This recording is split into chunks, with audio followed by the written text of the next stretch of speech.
So you guys all heard that. I'll talk in just a second about what we're going to do with these recordings. So for the time being right now, we'll get to that in just a second. And I am going to share my screen. So you guys will be able to see what I see. You guys should be looking at my sunflowers. Hopefully it makes you feel warm and not cold, because what is it? It's a little bit warmer today than it was yesterday, but yesterday was just brutal's kind of a good word for yesterday, wasn't it? So hopefully that was all of winter and all we have to all we have to endure, but I have a feeling that's not accurate.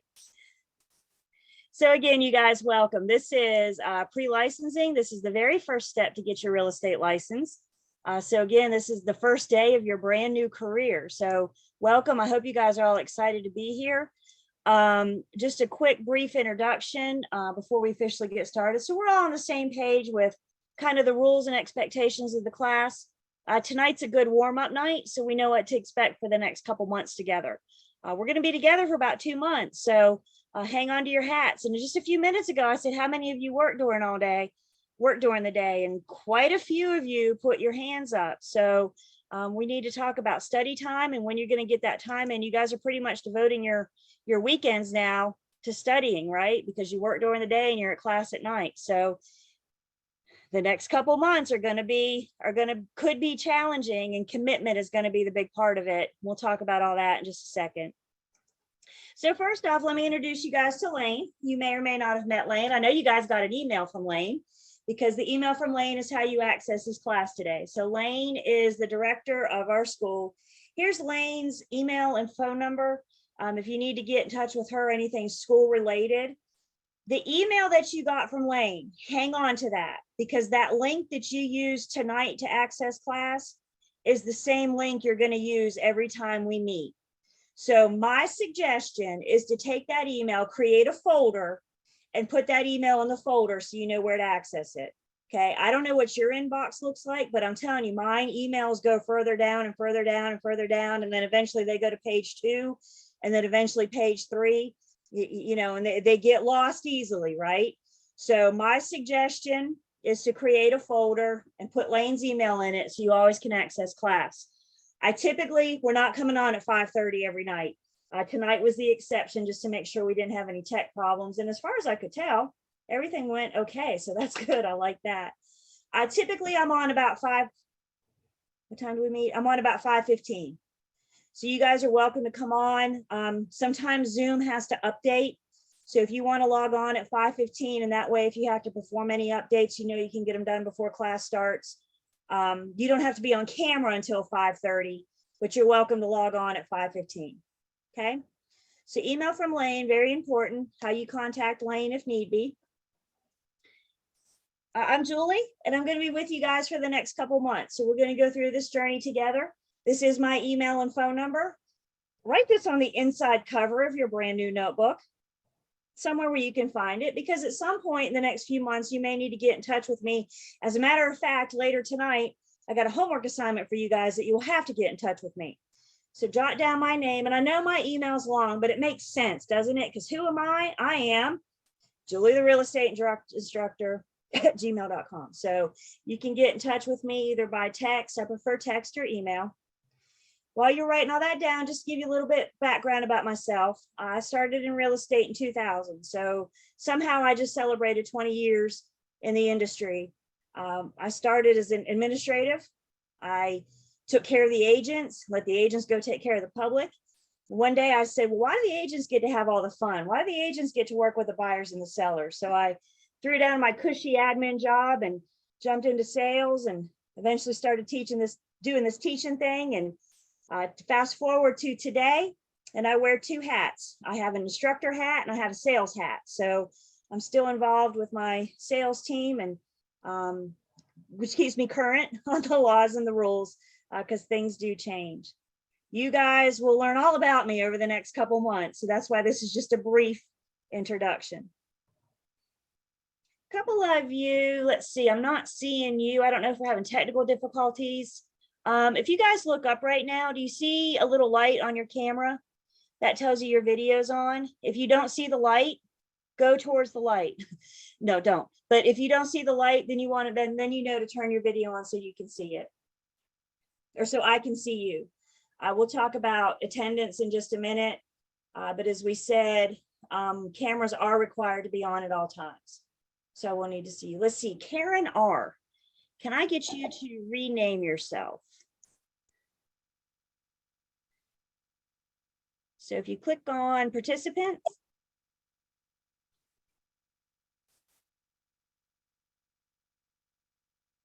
and then find your name and click on more, and then rename. And I want your first and last legal name. And if you want me to call you something else, just put it in parentheses or quotation marks. Thank you. Okay, so as you guys log on every day, we'll need names each day. So again, if you share a device with somebody else in your household, I get that.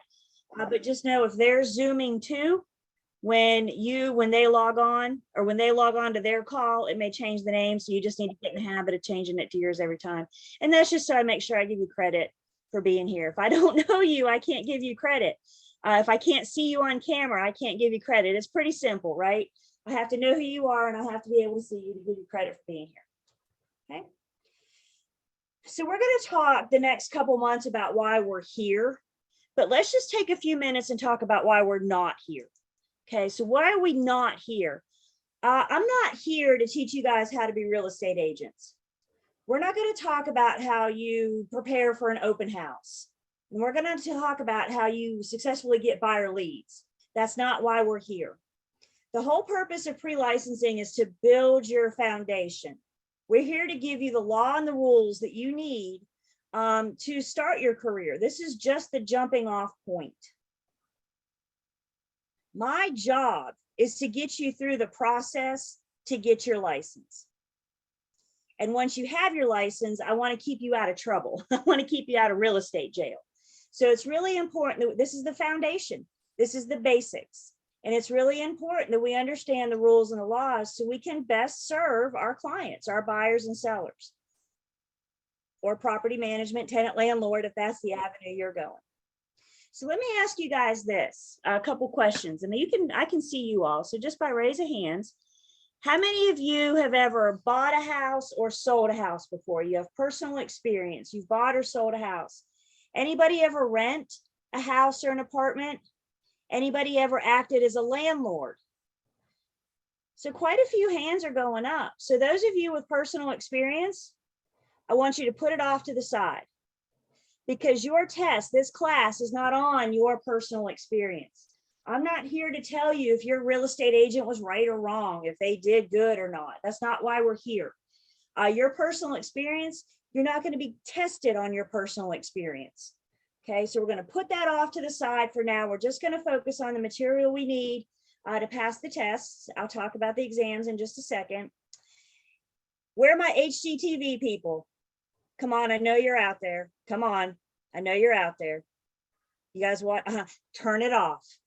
While you guys are taking this class, turn it off. That stuff isn't real, you guys. You know that, right? And that stuff is not going to help you pass this class. So I'm kidding. You can just watch it for entertainment purposes if you want.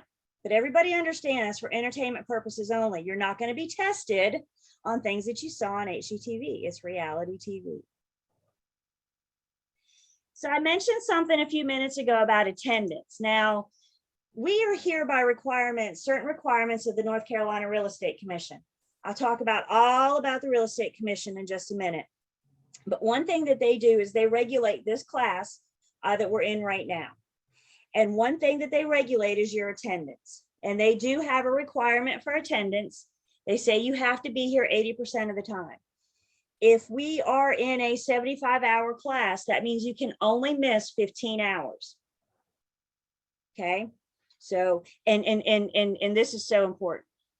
What's an acceptable reason for an absence? There are none. There are no acceptable reasons. If I can't see you, if your camera's not on, if I can't see you, I can't give you credit for being here. If you are not logged on, if you have to leave early, if you have to come in late, all that time adds up. And if you miss more than 15 hours, you're not eligible to take the end of class exam, which I'll talk about in just a minute. So I know some of us are under the weather. Some of you are a little under the weather right now. I appreciate you being here. But what if you get sick? What if your kids get sick? What if jury duty, surgery? I mean, I'm not going to say we've heard it all, but there is no allowable absence. And I'm here to tell you guys as well, if you're missing 14 hours and 55 minutes, you're missing a lot. Okay. This is a fast-paced class. We move pretty fast.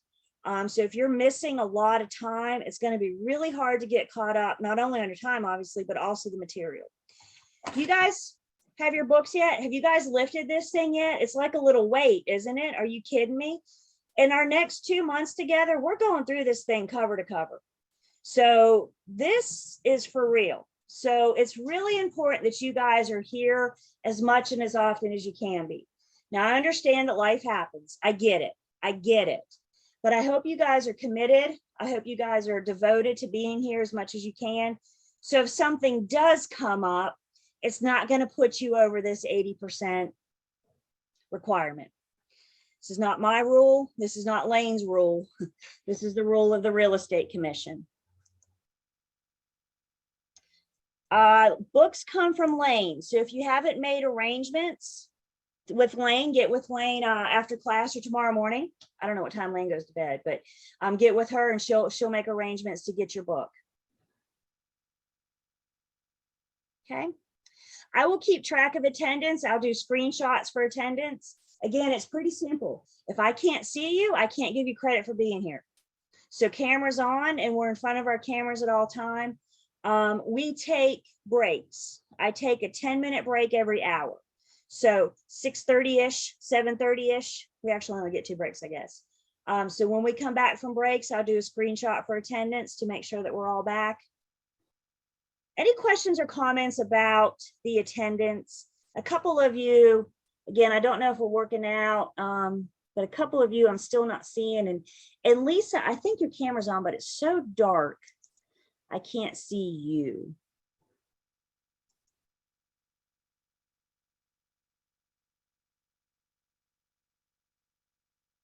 There's that virtual. Then Ebony, I'm not sure if you can hear me, if you can turn your camera on. But Lisa, yeah, we may need to get you a light. I could hear you. You can hear. Okay, well, I need to see you. So do you see where to turn your camera on?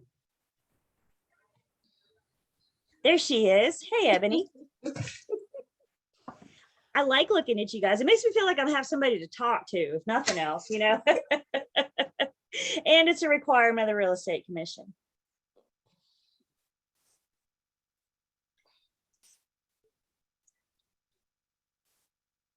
Okay. So let's talk about some challenges that we faced when we went on Zoom. You know, March 2020, our worlds were picked up and turned upside down and shook a little bit, right? Our whole worlds were changed. We're all in agreement with that. Times were different when we met in person. Things look different now than what they did then. Different views, different things to see. Probably one of the biggest challenges we faced when we moved online.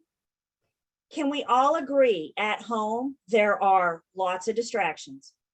Are there distractions at home? Do you have other people in your household right now? Do you have what? Pets, kids, significant others, roommates? What, is there laundry to do? Is there, do you see anybody in these pictures on the bottom right washing dishes or unloading the dishwasher? You see anybody doing that? No, I mean, not on bottom right, top left in person. What about, what else? What else is a big distraction? Phones? Is playing on your phone a distraction? What about having another internet browser up? What about having your TV on? You guys need to take steps from home to do away with distractions while we're in class together. I think you guys, if at all possible, need to find a quiet location in your home. Tell your family to leave you alone for a couple hours. You know, this is my school time. I'll let them understand that this is your time, that we need to be distraction free. Again, we do take breaks. So if you need to tend to your family or, you know, respond to a text or an email, that's the time to do that. I can't see what you guys see. And that's the big challenge that we face of being online versus being in person. So I just ask that you make the commitment and you keep your class time as distraction free as possible. There's a lot of information, guys. We're getting ready to go through a lot of information. So I need you guys here while we're together. And I just don't mean here like physically, but I mean like here, like mentally prepared, mentally sitting here with me. And of all the distractions, and one thing I absolutely will not tolerate, I cannot see you guys on Zoom driving. I don't want to see you in a moving vehicle because I don't want you putting yourself or others at risk. So if you need to go somewhere during class, then you just need to log out. You can log back in whenever you get to where you need to go. If I see you in a moving vehicle, I will remove you from the class. You're welcome to come back whenever you get to your destination, but I cannot see you guys. I cannot see you guys in a moving vehicle. Again, I don't want you to put yourself or others at risk, at jeopardy. Any comments on that, concerns about that? I know this could be hard for this class because you guys are coming in from work. So if you're just not home at 5:30 yet, you may just need to log in a few minutes late. I can't have you guys driving home from work trying to be on Zoom. Fair enough? I care about your safety. I care about the safety of others on the road. The other thing I feel the need to say, because we are a night class, and this is the voice of experience speaking, I'd ask that you guys refrain from partaking in your after dinner cocktail until 8:30. Fair enough? Please don't drink during class. Again, voice of experience speaking. I would have never thought to say that to a class if I didn't have it happen to me before. Thank you. Okay, so I mentioned something earlier about exams. Cool. I mentioned something earlier about exams. So let's talk briefly about what I mean by these exams. Let's everybody understand there are two tests that stand between you and your real estate license. You have to pass two tests to get your license. The first test is our end of class exam. This is the last thing that we'll do together on the very last day. I'll talk more about our dates in just a minute. In order to get out of the end of class exam, you have to make a 75% or better. Again, we'll talk about all the details and everything. I'm just trying to introduce you guys to the idea. I need all of you. We do have math in this class. We'll talk about that in a second. I need all of you to go calculator shopping. I need you guys to run out and buy a very basic calculator. This is what you're allowed to use on the end of class exam or something similar to this. I cannot let you use your phone. Your phone has Google on it. I cannot let you use a calculator that stores formulas. So if you don't have a very basic 10-key calculator, I need you guys to go calculator shopping. We're going to do a math introduction, if not tomorrow, then Tuesday. We're going to start getting into math next week. So you guys got a couple classes to get ready. But I want you guys getting a calculator that you're going to use for your test so you get familiar with this. So you're comfortable, you know how it works. Everything's just a little bit different, right? Please don't show up on test day and say, hey, this is my brand new calculator. I'm just taking it out of the package for the first time. Go calculator shopping now so you can start using the calculator that you want when you take your exam. If you're calculator shopping and you're not sure if that calculator works, just send me a text. Send me a picture. Say, Julie, will this work? And I'll be happy to let you know now. Question came in, is the final test in person? No, final test is online. Your final exam is online. And again, we'll talk more about that as we get closer. If you don't make a 75% on the end of class exam, you are, let me rephrase that. If you make at least a 50%, you are eligible for a retake. So if you don't pass, but you make at least a 50%, you're eligible for a retake. And I got those dates for us. We'll talk about that in just a second. So calculator shopping, very important. Once you pass the end of class exam, this is one hurdle. Once you pass the end of class exam, then you're eligible to take the North Carolina Real Estate Commission state exam. These exams are our focus for this class. This is what we concentrate on, is the information that you need to know for your exams. There's two sections, if you will. There's a national section and a state section. Again, we will talk more about that. But the national section is kind of the big overview picture. What does everybody else in the country follow, the laws and the rules that everybody else follows. State section is just specific to North Carolina. So that's what this class is driven towards, getting you guys through the end of class exam and getting you through the state exam, which is why your previous experience doesn't matter, which is why HGTV is irrelevant. Okay. So what can you do to pass these exams? Well, you know, you're here on day one. That's pretty much all we're talking about. What can you do to pass these exams? Well, I understand perfect class attendance might be a stretch, but hopefully what we hear from this is be here as much as you can. Remember, you're committing. You are committing to this. You guys have or are receiving soon your textbook. Again, if you don't have a book soon, please reach out to Lane. She will, if you haven't already made arrangements, she'll make sure you get your book. As I said, we're going through that sucker cover by cover. I have an online platform called Learn, Test, Pass, which in just 1 minute, everybody's going to get logged on to. So after tonight, you'll all have access to Learn, Test, Pass, and there's additional quizzes in there, and there's the forms that we're going to discuss. Our agency agreements, for example, offer to purchase and contract, some good Q&A brochures. So some extra supplemental material to help you guys wrap your brains around this information. I think something else you guys can do to help you pass this class is make your own flashcards, outlines, notes, whatever. Did you guys buy a brand new notebook for tonight? You guys got your brand new notebook that you're just dedicated to real estate school. I love it. So, you know, taking notes in class is good. I mentioned earlier that we are recording, as you guys noticed. We record every class. So after tonight, I'm going to create our very own YouTube channel. This class is going to have our own YouTube channel. Is that not cool? And after each class, I put the class recording for that night in our YouTube channel. So if you ever need to go back and review, if you ever want to go back, you have everything I've ever said. You will have access to that and be able to go back and review, refresh, rewind. One thing I like about the recording is you can pause me. You can rewind me. You can't do that in person. So again, it gives you the ability, if there's something, what was she talking about? It gives you the ability to go back through at your own pace. So tomorrow night when we get together, I'll give you guys our YouTube channel so you can subscribe to it. One of the biggest things you guys can do to pass this test is listen. Just listen. I know you guys have, well, what about this? Well, what about this one time I did that?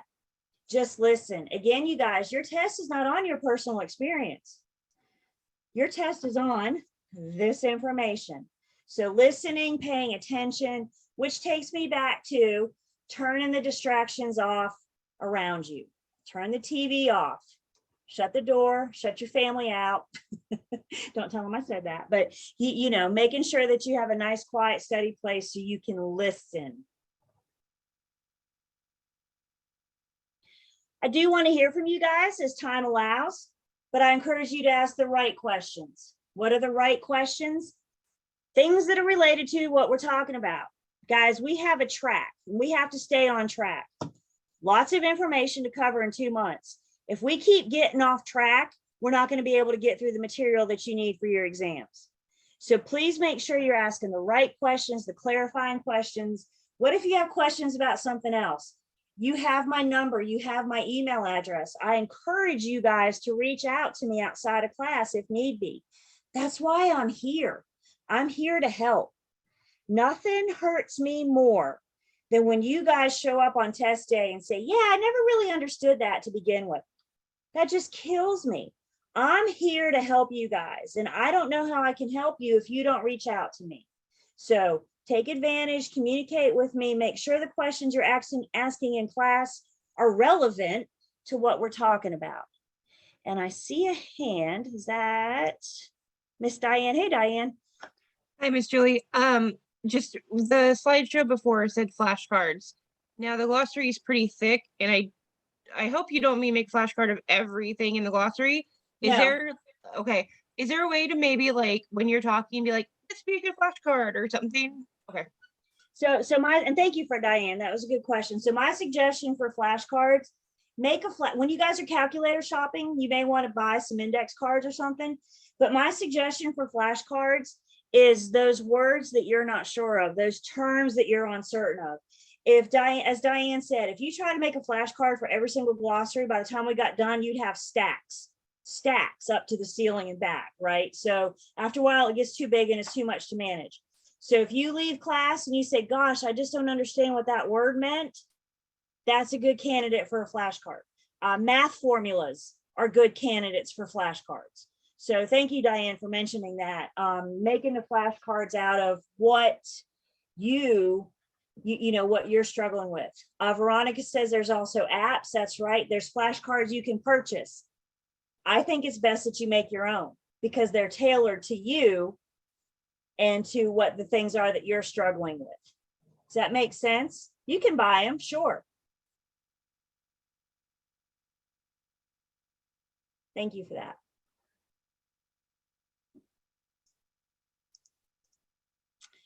So they say, I'm not really sure who they are, but they say that we should be spending 2 to 3 hours outside of class studying for every hour that we spend in class. Let's think about this. We meet 9 hours a week, Tuesday, Wednesday, Thursday, 5:30 to 8:30. If we meet 9 hours a week, that means you guys should be spending 18 to 27 hours outside of class studying. If you were on the call early, you heard me mention that your weekends for the next couple months are shot because you guys are working during the day, you're at class at night. What are you doing on the weekends? You're studying. If you think you're just going to sit in class and listen to me and then go pass these exams, you're going to have a tough time. You're going to have a very tough time. The best way I know for you guys to get study time in is to schedule it. I think if you put study time in your calendar, you know, I'm going to study for 5 hours on Saturday or 2 hours on Monday night, whatever. I think if you guys commit, that's the key. If you guys commit and you make an appointment to yourself that this is your devoted study time, again, good opportunity to tell your family to leave you alone. This is class time. This is study time. 19 to 27 hours a week. You guys hear what I'm telling you? I just gave you guys a part-time job, didn't I? Just like that. Poof. So guys, real estate's all about finding balance. There's work, there's study, there's family, and you got to find that balance. You can't spend the next 2 months with your nose in the book. I understand that. You also have to go to work. You also have to spend time with family. Please don't sit there and say, oh, I'll study when I have time. Because you know what doesn't magically manifest itself?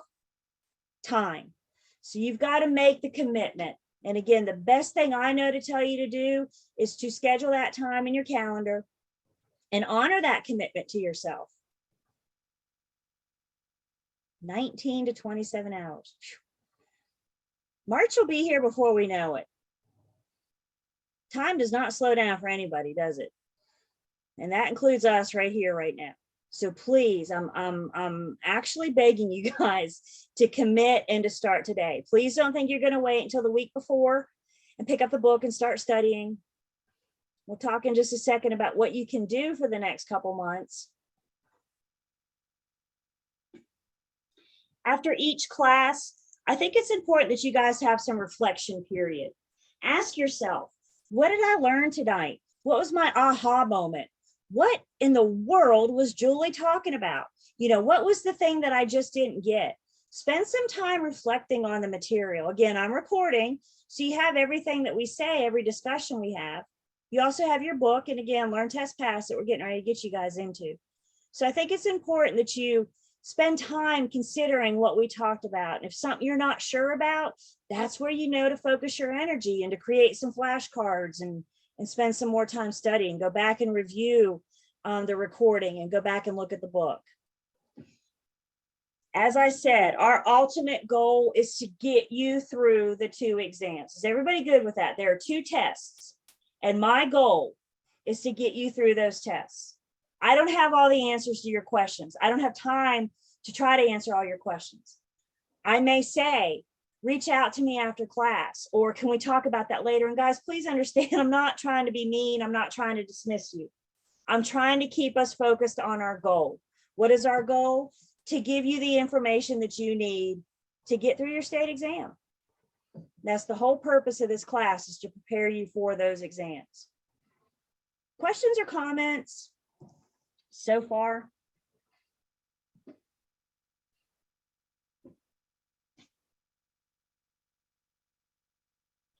So,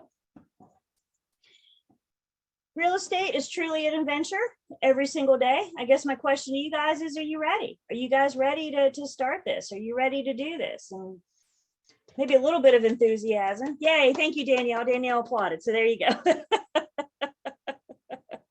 Woo. All right, so I am going to stop sharing my screen real quick.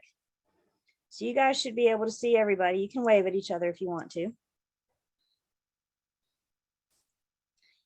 And we are going to get everybody in Learn Test Pass. So we're going to go through this step by step together, because I don't want to skip anybody and get them behind. So bear with me 1 second while I get my link.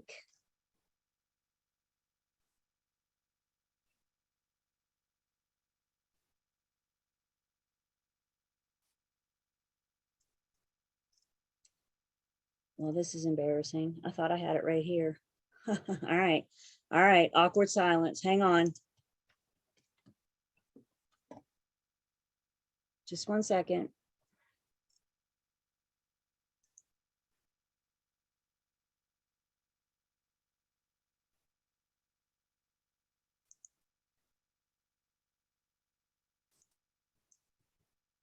Okay. So I'm putting a link in the chat right now, and I want everybody to just slow down for a second. Everybody go ahead and click on the link or copy and paste the link and then stop. Don't do anything else. We're going to go through this step by step together to make sure we get everybody in. So you're either clicking on the link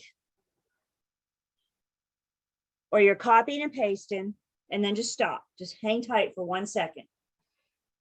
Even if you have taken a class with Carolina School of Real Estate before, go through this just to make sure we get you connected to the right thing. Did anybody not get the link? Okay. All right. So far, so good. Does everybody see a big red Enroll for Free button? Y'all like free? Is free good? Okay. So let's click on Enroll for Free and then just wait. This is where we're going to divide a little bit. If you have taken a class with Carolina School of Real Estate before, when you put in your email address, you should then be prompted to enter your password. If you don't remember your password, they should have a resend password thing. If you're new to Carolina School of Real Estate, you've never taken a class with us before, you put in your email, your first and last name, you agree to the privacy policy, and then you click on sign up. And then when you get to the next screen, you'll create your password.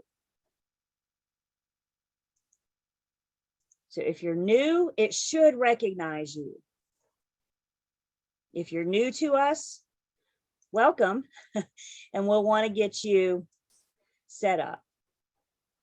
If you're having problems, if you're not seeing what I'm getting ready to show you in just a minute, you guys need to reach out to Jane or I, like tonight or tomorrow. We want to get you in.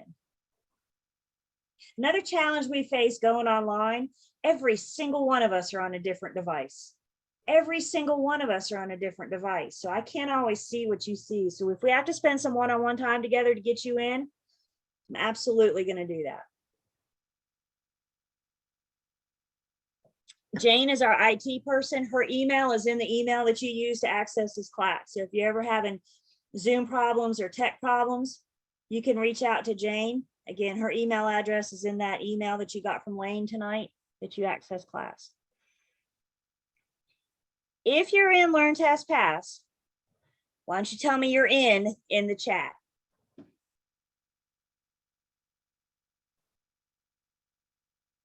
Oh, good.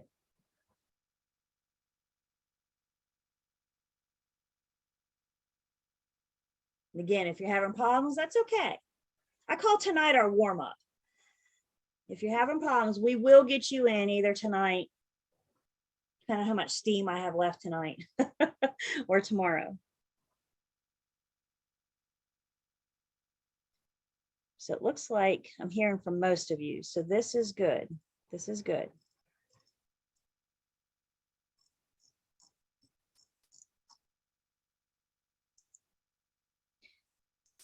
So you guys that are in, you should be looking at something that looks very similar to this. Yes? Well, you may not be right now. It might have just went away when I shared my screen again, but this is what you were seeing. This is how you told me you were in. Okay. Just a brief introduction to Learn, Test, Pass. You can see your navigation toolbar is over here on the left. All the units have some kind of material, some kind of something, some additional quizzes, some supplemental material. All my PowerPoints for the units are in Learn, Test, Pass. I'll talk about that in just a second as well. A couple things particularly I want to point out. First off, we have our class tentative schedule in here. I have 2 classes going on right now. So make sure you guys are clicking on the night class. You guys are, I call you my night class. These are all the dates that we're going to meet. These are the topics we're going to cover in the order. I don't go in order of the textbook. I'll explain my order in just a minute. I think it's so important that you guys look ahead at the material before we come to class. You guys read the material before we get here. So that's part of what you can do for your 19 to 27 hours a week, right? Is look ahead, is look at the material ahead. But before you just start picking up the book, you need to make sure that you're looking at whatever we're getting ready to talk about. Because here you see we start getting out of order. Again, I'll tell you my order in just a second. You guys be honest with me. How many of you have read the first 2 units before we got here tonight? Be honest. Most of you, a couple of you, good, good. So keep it up. If you didn't get a chance, maybe you did just recently register, maybe you don't have your book yet. So understand if you're not in the first 2 units, understand you got some catching up to do. Tomorrow we'll finish unit 2, get into unit 3. That's one thing about this, guys. This class keeps going with or without you. So one of the best things you can do is look ahead and see what we're getting ready to talk about. I think you get a better understanding if you read it ahead and then we discuss it in class. So Diane, let me reach out to you. We'll talk about that. Did you do the enroll for free? Before, you want me to do it again? Yes. Yes. Says we got to get you in mine. We want you to connect you to mine so you can see what we see. Okay. Make sure you have all the class dates on, you know, that we're going to meet. Because again, if you miss time, you're down 3 hours, right? If you miss a class, you're down 3 hours. As I said, our last class on March 2nd is the final exam online. I've already scheduled our retake for March 7th.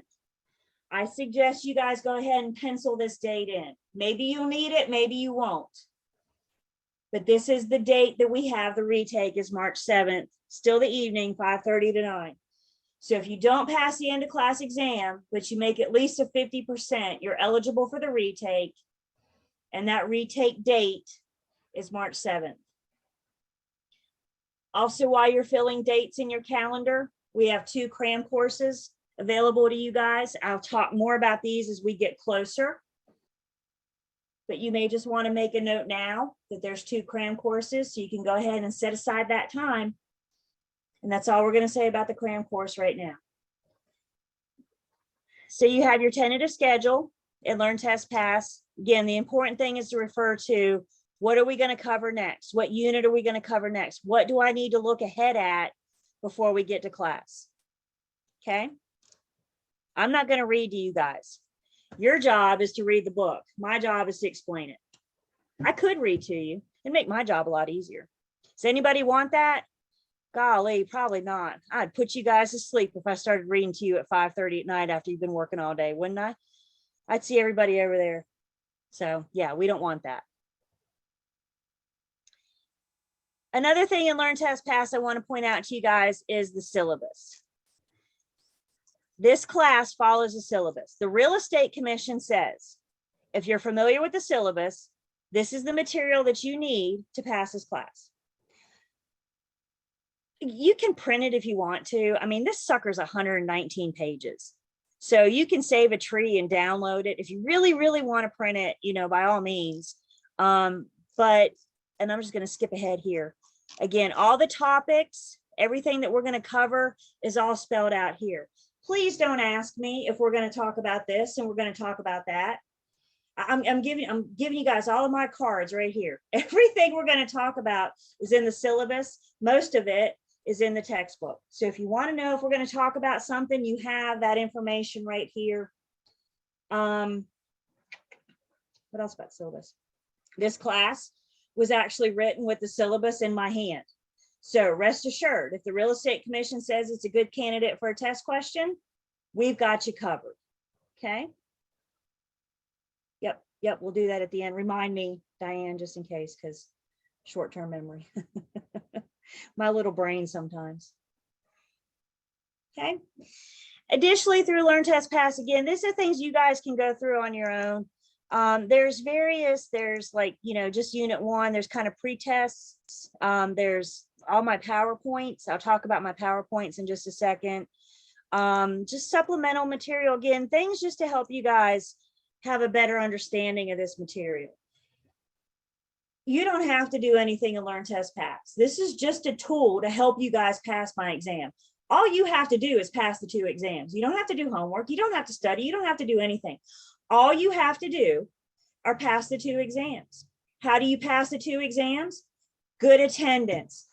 Utilize your textbook. Utilize Learn, Test, Pass. These tools are here to help you guys succeed. Okay, so Lisa, we'll get together after class as well. Okay. Questions? Comments about Learn, Test, Pass? Again, if you're not getting in, you're letting me know. We're hanging around after class. A couple of you, we can just spend some one-on-one time getting in. If not, I know Jane's in bed. If not now, then soon. So if we can't get you in tonight, then we'll get you with Jane in the morning. My knowledge is about this big, so I'll try what I know. And if that doesn't work, then Jane will take over from here. Let's see, Annie, is that Annie? Is that a question? No, I'm fine. Okay. Real quick, while I'm here, we talked about that email from Lane that you guys got. It should look a little something like this. Actually, no, that's not true. It should look a little something like this. So again, this is the link that you clicked on tonight to access is the same link you're going to click on every single class. And you'll note that our class dates are also in that email from Lane. So please make note of our times together of when we're supposed to meet. We got you in this email. We got you in our tentative schedule and Learn, Test, Pass. And then if you have technical difficulties, then you can reach out to Jane, and here's her email address as well. Okay. How are we doing so far? So far, so good. Can I get some thumbs ups? If we're doing all right, I'll work with a thumbs down, but so far, so good. Okay. All right. All right, good. Good. So we got you in Learn, Test, Pass. If not, we will. We can't get you in. We'll hang out after class and get you in, rest assured. And if not tonight, we'll get Jane involved in the morning.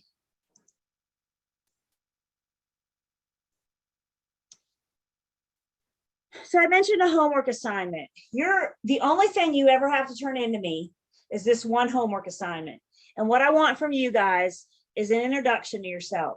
The Real Estate Commission requires me to verify that you all have the current textbook. So I thought, what a more fun way to do that than let you send me a selfie with your textbook and an introduction to yourself. You can email me or text me after class Please don't do it now. I would consider that a distraction. Yes? See what I'm saying? Okay. So some point tonight or tomorrow or Friday, whenever. But your introduction, I want to know where you're from, what do you do, what got you here? Is this your dream or are you just curious? Even if I already know you, please let me hear from you again. Clean slate. And for those of you that just went, oh crap, I should have written down her name and email and her email and address when she told me to. I got you. This is not my first time. It is, Nicole, yes, it is the 10th edition with one of our lighthouses on it. So that's your homework assignment.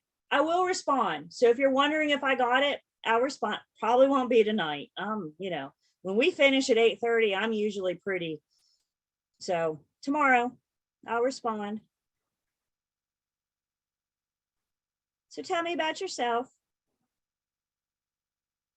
Questions or comments on that? The only thing you ever have to turn into me is this right here. One homework assignment. That's not too bad, is it? Nah.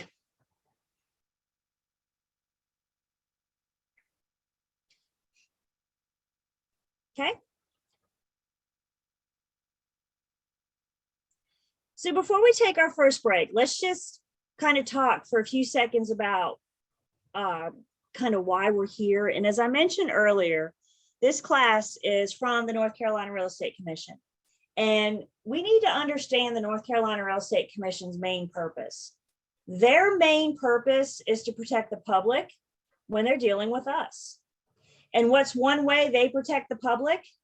Sending us through pre-licensing, making us take their state exam, making sure that we have the knowledge, the minimum competency to go out and work with their public.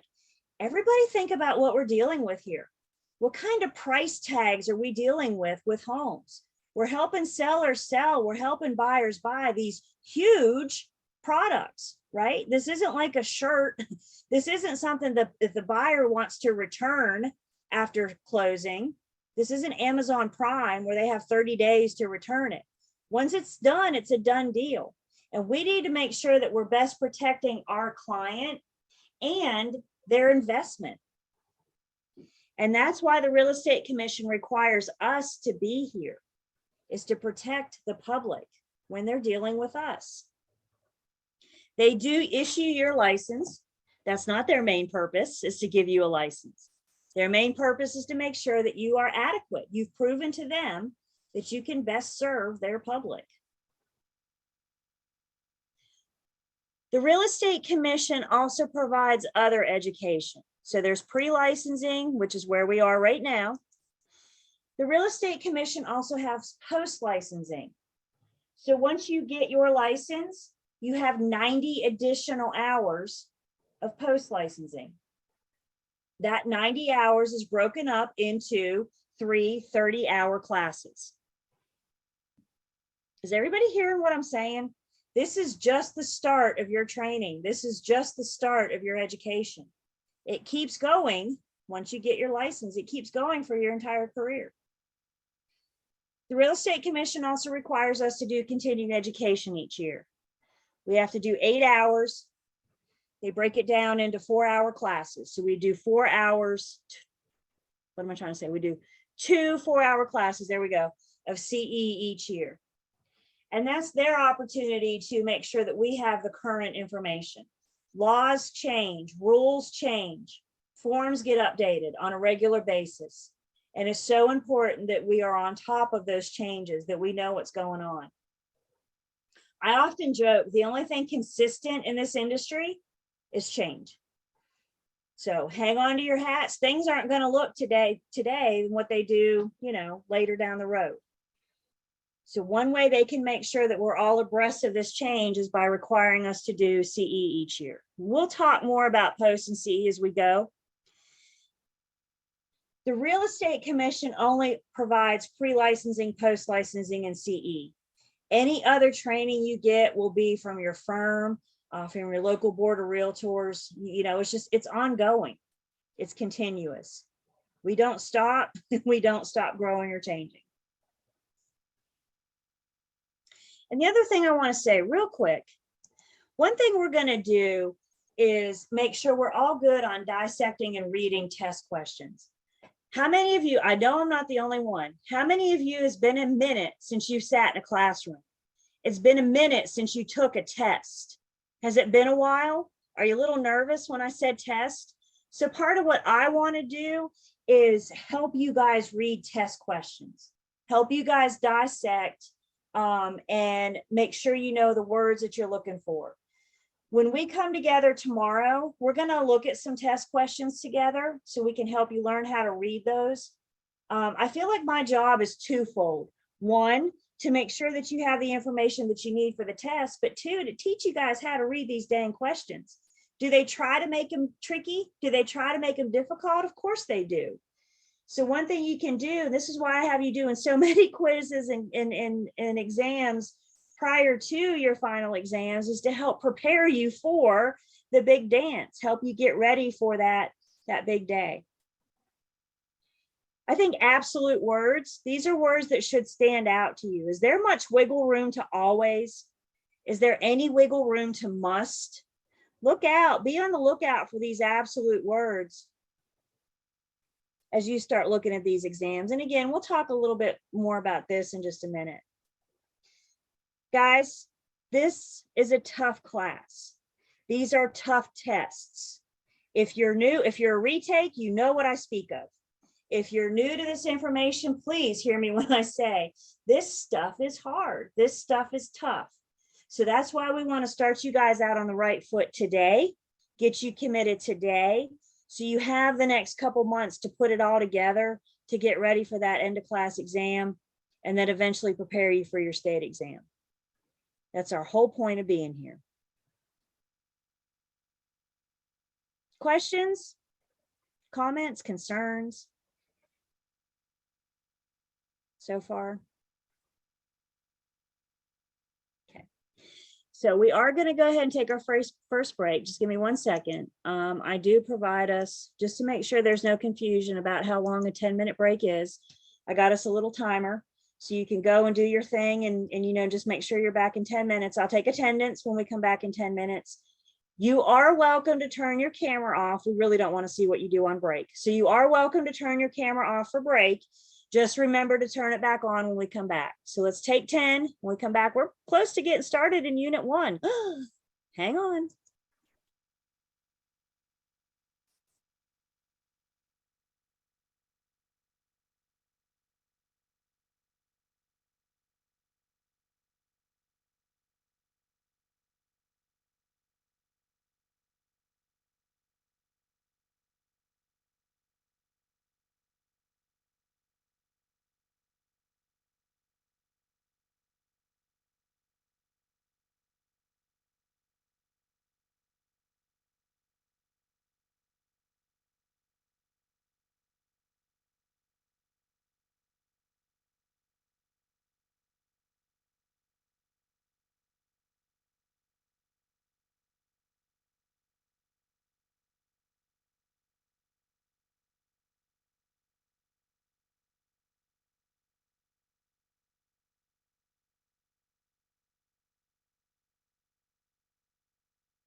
Do we come back after the first hour? The big question is, are we going to come back tomorrow? That's when I know we're getting somewhere, is if we come back tomorrow. So if you're back, if you can hear me, make sure your camera's on. Again, look for the little light on your device. It tells your camera's on. I'm getting ready to do some screenshots for attendance. So I know you're here and I have record of you being here. Welcome back.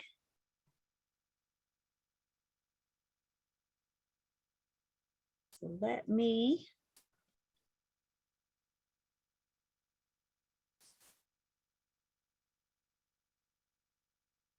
and I got you, by the way, I got you guys on, there's like two screens, there's screen 1 and screen 2. So if you're like actually raising your hand, I may not see you because you might be on the other screen. So if everybody, when you move your mouse, your little zoom toolbar pops up. And one thing you guys can do, I'm not sure how you see it. Is it under your annotations? You guys may have to tell me because we see something different, or your more. How do you raise your hand? Your reactions, there it is. The little 3 dots, is that what you guys see? The little 3 dots on more, and then you click on more and you see reactions. Is that how you guys see it? Or do you see it somewhere else? Mine is through participants. It's under participants that you can do your, Yeah. okay, good, good, good, good. So you click on participants. Isn't that funny? Mine's somewhere different. This is something else that makes Zoom challenging, is I don't see what you see. So thank you. So you click on participants and then you have the ability reaction button. Okay. And everybody's device is going to be different. But my point is if you're waving your hand at me, I'm not trying to ignore you. I may not see you because you might be on like page 2, right? And I might be on page 1. So if I ever miss you, you guys got the chat. You can do your reactions, you can do your hand. Fair enough. I want to get to as many guys as I can, all while keeping track. So if you just came back from break and you missed attendance, please just tell me you're here in class. Karen R., we need you to rename yourself again. I'm not sure why you keep defaulting back, but you do.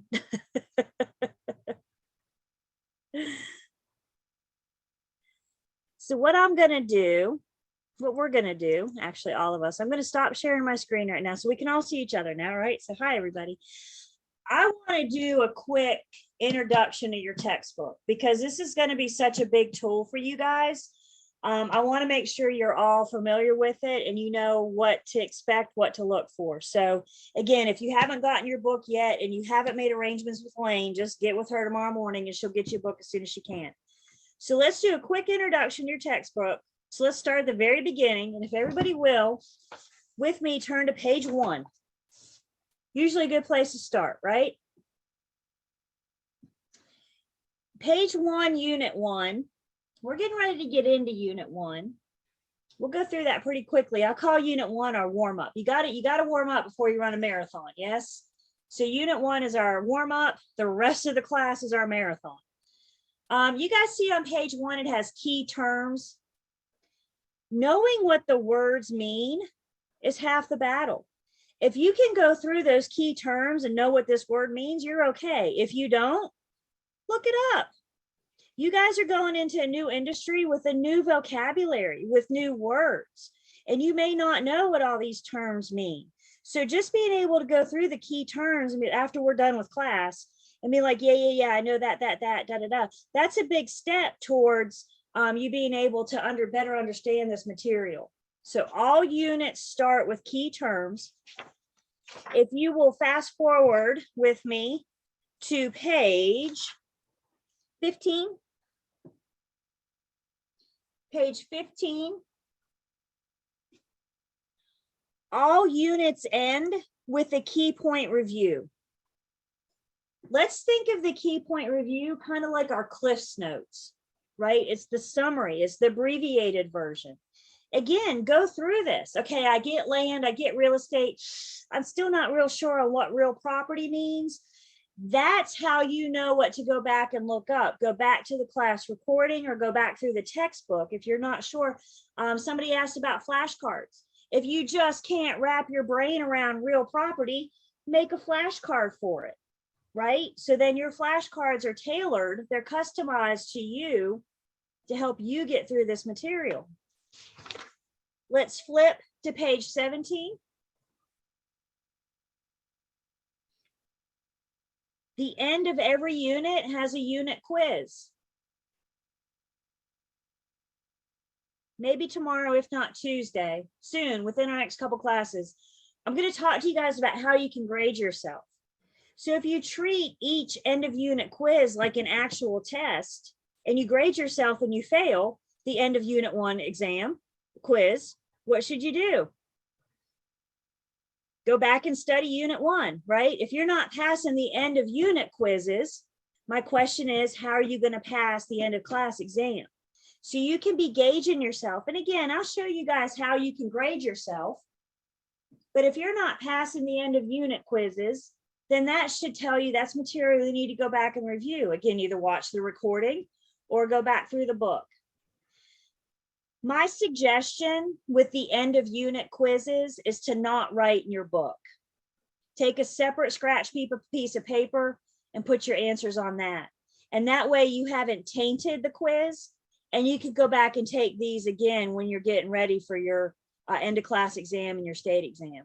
Because once you say number 1 is C, that'll be there forever. Once you circle C, you guys know what I'm saying? So I'm all about you guys writing in your book. Write all over your book, but don't write on the end of unit exams, the end of unit quizzes. Keep those clean so you can go take them again and again and again. Okay, there's also quizzes in Learn, Test, Pass. I'm going to quiz you to death, but part of that is just preparing you for your exams, getting you ready for that, for those 2 tests. So still in our book, let's fast forward. Let's go ahead and let's look at page 771. Let's go near the back, talk about some things we got back there. Page 771. How many of you, a few minutes ago when I mentioned math, thought I just said a 4-letter word that I shouldn't be saying out loud in public? Did anybody just go math and go cringe up a little bit? If math isn't your thing, I don't know, was it your thing in high school? I don't know if it was or not. Only you can answer that. If math wasn't your thing, maybe you want to start with this math introduction, this math facts. Over on page 773 is an introduction to calculators. 775 are some measurement problems. Now, I don't think you need to go through this and study everything, but I think it's a good way to warm yourself up, especially if it's been a minute since you've done math. 781 is fractions and decimals and percentages. Do you remember how to convert a rate to a percent and a percent back to a decimal? I need you guys to try. When it comes to the math, I need you to try. If you're sitting there saying, I can't do math, and you're not willing to budge, you're probably right. There's nothing I can do to break down your wall. But if you just try and give it a chance, you very well might just surprise yourself. I encourage, and I have lots of practice for you guys with the math. Math is scattered throughout the book. So it's not like we're going to do it all in one setting.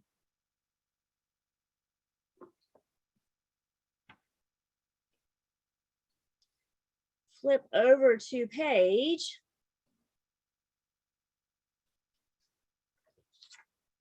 831. Page 831. And a couple of you don't have cameras on, so everybody look up. Do you see the light? 831 is your glossary. Like I just said, new industry, new words. If you don't know what a word means, look it up. That's half the battle, is knowing what the word means. Guys, a good chunk of your exams are application exams, which means knowing what the word means is only part of it. You got to be able to apply it in a situation. You have to be able to apply it in a scenario. You don't have that many, what does this word mean questions. So it's so important that we start with the basics, the foundation of defining the word, understanding the word. So you got your glossary. If y'all email me and say, Julie, what does this word mean? What do you think I'm going to tell you? You think I'm going to tell you what it means? No, that doesn't do you any good. So if you email me and say, Julie, what's this word mean? I'm going to tell you to look it up. That's how you learn. Okay. Page 861.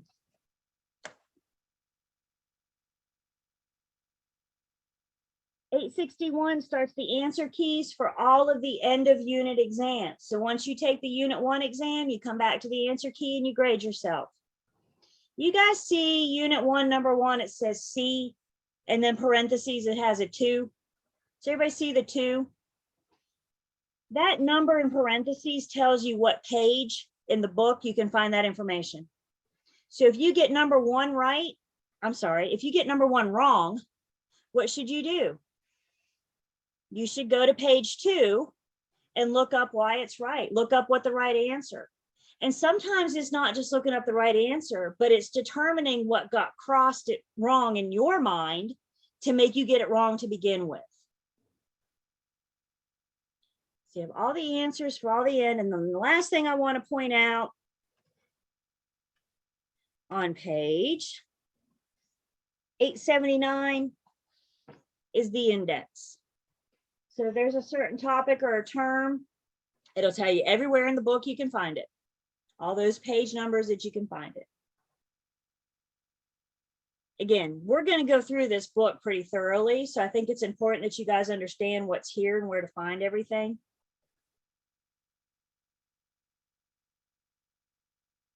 Questions or comments on that?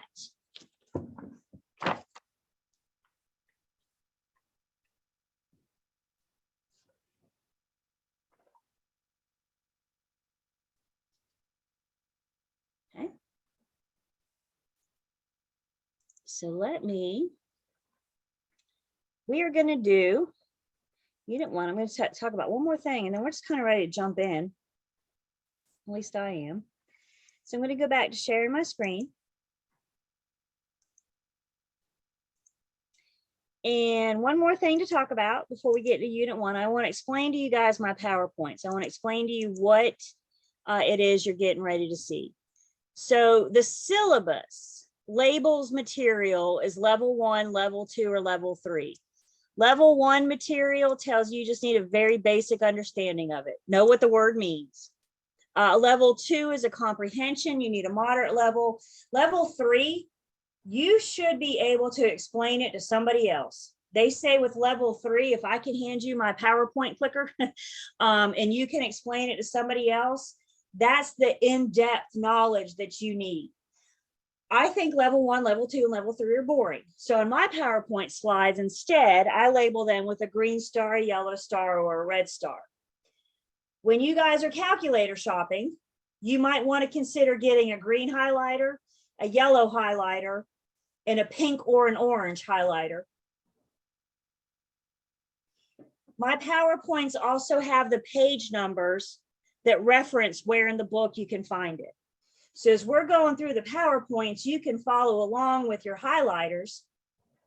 Guys, studying my PowerPoints alone isn't enough. My PowerPoints are meant to direct you where in the textbook you need to study.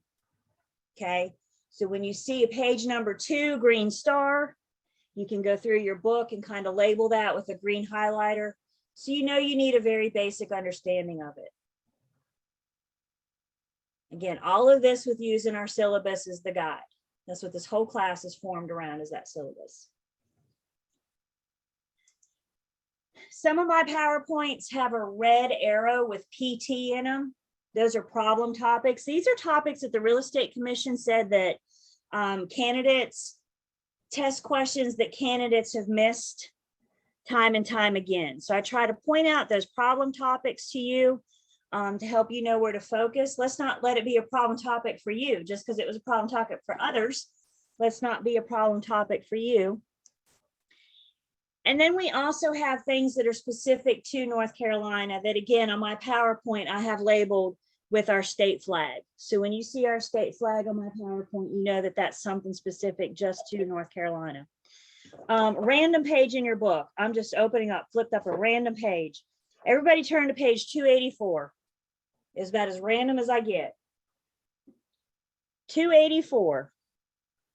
Does everybody see in the left-hand margin, about halfway down, it says in North Carolina?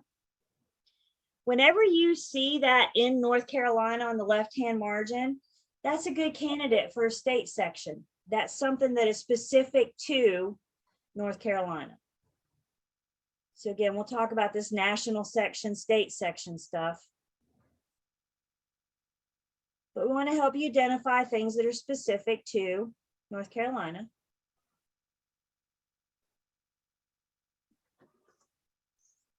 Questions or comments so far?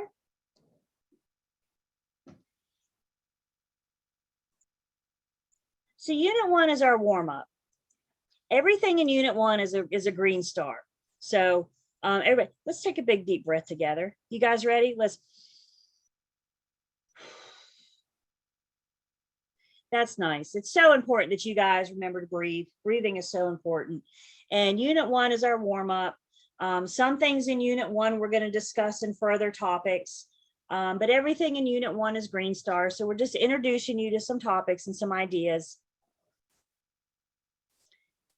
So our learning objectives in unit 1, we're going to distinguish between land, real estate, real property. We're going to talk about personal property.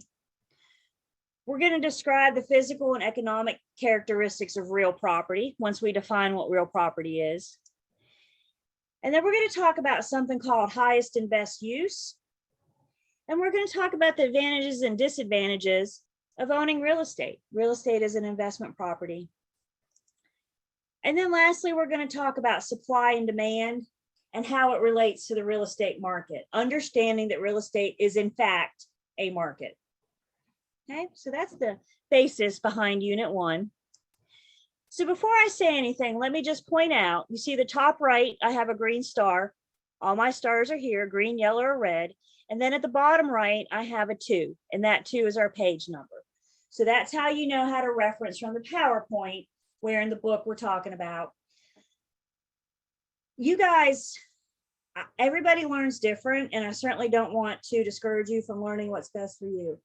It concerns me when I see you guys trying to write down every single word on a PowerPoint, because what you're not doing when you're writing fervently, you're not listening.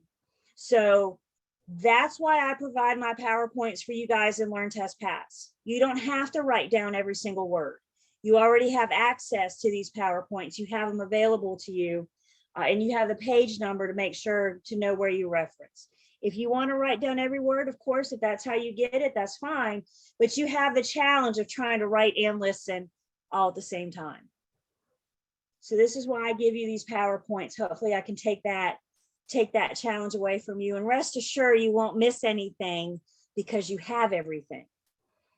Okay, so we're doing what we can just to listen and focus. So let's start first by distinguishing between real property and personal property. Real property is the land and everything permanently attached to it. Personal property is anything that's not real property. The distinguishing characteristic between real property and personal property is it movable? Can you pick it up? Can you move it? Can you pick it up and carry it away with you? So let me ask you guys a question. Class 1, slide 1. There's a myth out there on the streets. Maybe you heard it, maybe you haven't, but there's a myth out there on the streets that say, nothing you learn in pre-licensing you'll use in the real world. Has anybody heard that myth? If you haven't, good.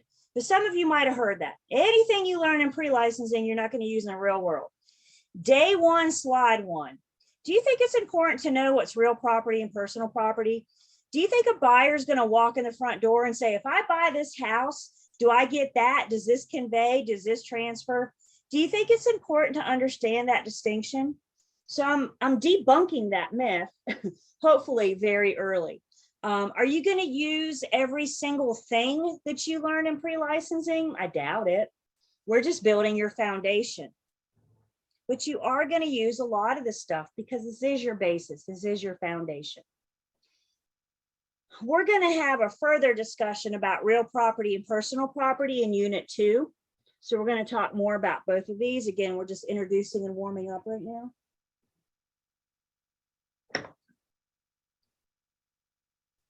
Also on page 2, we talk about land, real estate, and real property. So let's break these down one by one. Land is the surface, everything above it, and everything below it. Land is considered everything above it up to infinity, everything below it down to the center of the earth. Again, when we get into unit 2, we're going to talk about your air rights. We're going to talk about your subsurface rights. We're going to talk more about what these mean. Land is anything that's permanently attached by nature. Trees, ponds, lakes, etc. Once you take land and add a man-made improvement, you have real estate. So when you build the structure, when you put a fence up, when you install sidewalks, once you have a man-made improvement, you've built onto that land and now you have real estate. And when you take real estate and you add the idea of ownership, the benefits and the rights that come with ownership, you have real property. And we tend to use these interchangeably, but understanding that real property consists of the rights and the ownership in addition to the physical improvements that are built on land. When we get into unit 2, we're going to talk about your legal bundle of rights. So we will see this again as well.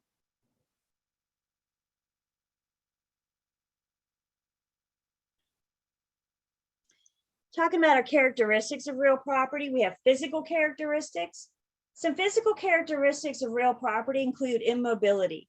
Immobility is your geographical location. That parcel of land is where it is. It's not going to change. You guys ever go to Google Maps and you look something up on Google Maps and you get that little red flag telling you it is here? That's it. That's where it is. It's immobile. Land stays where it is. Land is indestructible. Structures come and go. Buildings come and go, right? Sheds come and go, fences, sidewalks, all that comes and goes, but the land is indestructible. The land remains.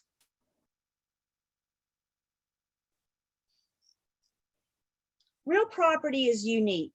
No two parcels of land are exactly the same. Even side by side, they're going to have differences. They're going to have different topography. They're going to have different trees and lay. And so all land is unique. That's part of what makes real estate so interesting. Every single piece of land is different. No matter how many transactions you do, once you get your license and you start working with buyers and sellers, no matter how many transactions you do, the next one will be different than any one that you've ever done before. They're all unique. Think about this. Every house, every buyer, and every seller are different. And that makes for a unique transaction every single time.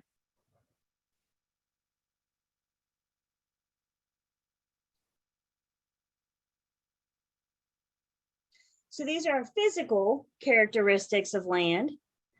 We also have economic characteristics of land. And with our economic characteristics of land, I like to think of the mnemonic SLIP. Land is scarce. There's only so much land to go around, right? The population keeps growing, but we still have the same amount of land. There's a finite supply of land. There's a reason why, for example, oceanfront property tends to be more perceived as more valuable as property not on ocean. Why? Because there's only so much land along the coast. There's only so much land that we can build on. Land is scarce. Location. You guys can answer this. What are the 3 most important things about real estate? Want to do it together? Location, location, location. You guys ever heard that before? It looks like most of you have. Location is absolutely very important. Value changes with location. Guys, I could take a house in Winston-Salem and put a value on it. And if I pick that house up and move it to Greensboro, it's going to have a different value. Why? because I changed the location. I moved it. People's choices affect their location, their preferences. Some of us are probably beach people. Some of us might be mountain people. Where's my friend that made me jealous? There he is, Darian. Darian's hanging down there at the beach with his virtual background. It made me so jealous when I saw it. Some of you may look at him and go, why isn't he up in the mountains? You know, that's our preference, right? Where we want to be, the virtual background that we want, that's all of our preferences. We all have dreams, hopes, and aspirations. That's exactly right.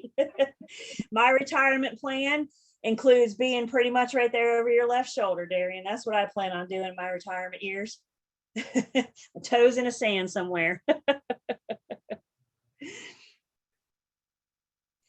Land, there's also this permanence of investment. Improvements are considered to be long-term investments. Hopefully when you build a house, when you build a structure, you're building it with intent to last a really long time. But keep it in mind, it doesn't last forever. Structures come and go. Wherever you guys live, there's a lot of construction around, I'm thinking. You see buildings being torn down to rebuild something new, maybe the exact same thing. As a matter of fact, before we go on, let's just take a break for a second. Why don't you guys set your chats to everyone. This is always fun to see. Send everybody a chat and let us all know where you are right now. What city are you in right now taking this class? Y'all watch these things go. I got Winston, Durham, Clemens, Charlotte, Statesville, Winston, High Point, lots of Winstons, Mount Airy, Reidsville, Fayetteville, Sophia, Greensboro, Lexington, Concord, Wilson, you're down east, closer than I am. Greensboro, Burlington, Lexington. We are all over the place, aren't we? There's another Winston. See a couple of you. Let's see, I'm curious who said. Kadijah said Statesville. That's where I'm from-ish. So I'm in Archdale, so I think I'm closer right now to the Sophia person. We're neighbors. Rockwell, you're down east too, I think. My office is in Winston, so I kind of have the best of the triad. I work in Winston and I live in Archdale, so that's nice. I get to travel a bit. But another thing that Zoom has done is that, it used to be we were all from Winston, right? If we were all in person, we were all from Winston. But one thing Zoom has done is allowed us to open up, and as you can see now, we're all over the state.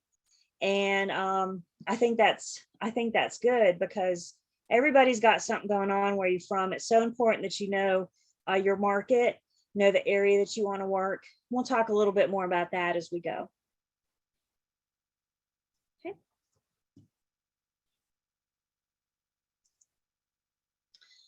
Let's see. When we talk about land use, we talk about something called highest and best use. Highest and best use is actually an appraiser's tool. I got an appraiser's unit. We're going to act like an appraiser in unit 17. So we'll see highest and best use again. Highest and best use says that each parcel of land has one single use that is its most profitable. What's its most profitable use? Highest and best use can and does change. But a piece of land can only have one highest and best use at a time. Wherever you guys are from, a lot of you said Winston-Salem, and this is the example I'm used to giving. You guys know Thruway Shopping Center? Do you think Thruway Shopping Center was always there, like since the beginning of time? No. I don't know this for sure, but would it surprise you if once upon a time ago that area was maybe corn, a field that they planted and grew corn? And then at some point they came in and put Business 21 or Business 421, now known as Salem Parkway. The infrastructure changed, the area changed, the land changed. And at some point that corn was tore down and they built Thruway Shopping Center. The highest and best use today is going to be retail. Once upon a time ago, it was probably agricultural. What's going to be the highest and best use 50 years from now? I have no idea. So highest and best use, again, we'll see this again when we get into unit 17. Appraisers always look at and consider what the highest and best use is. What's this one use that makes the land the most profitable? When we talk about land use, we also have land use controls. We got to talk about zoning. We got to talk about restrictive covenants. I got a whole unit dedicated to land use controls. We'll talk about land use controls in unit 6. So we'll talk about how zoning affects property owners, restrictive covenants. If you're in an HOA, you have private controls, you have private restrictive covenants or declarations.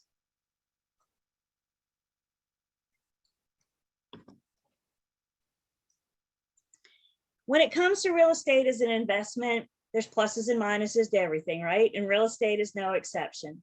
So real estate as an investment, it could have a good rate of return if you sell at the right market. Values tend to keep up pace with inflation. When the economy's good, real estate's good. When the economy's not so good, real estate's not so good. Real estate is a market that's constantly fluctuating.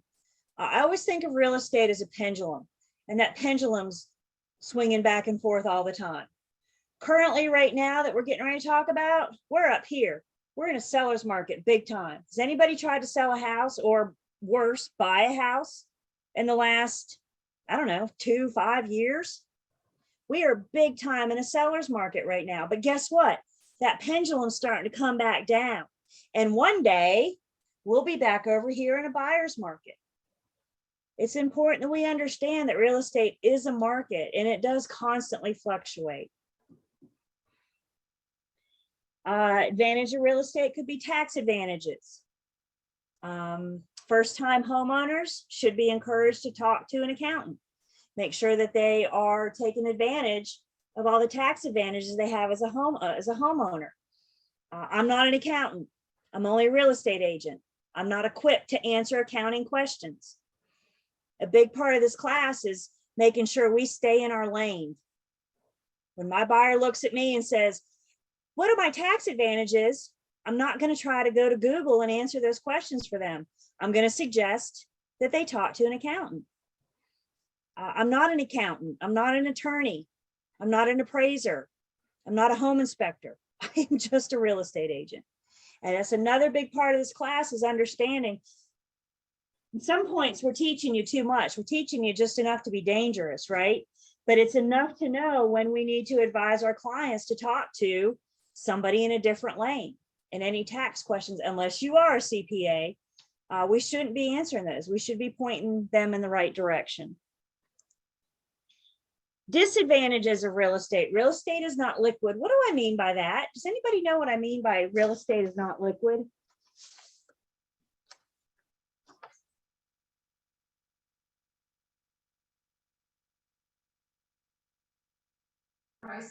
You can't have it's not readily accessible for funds.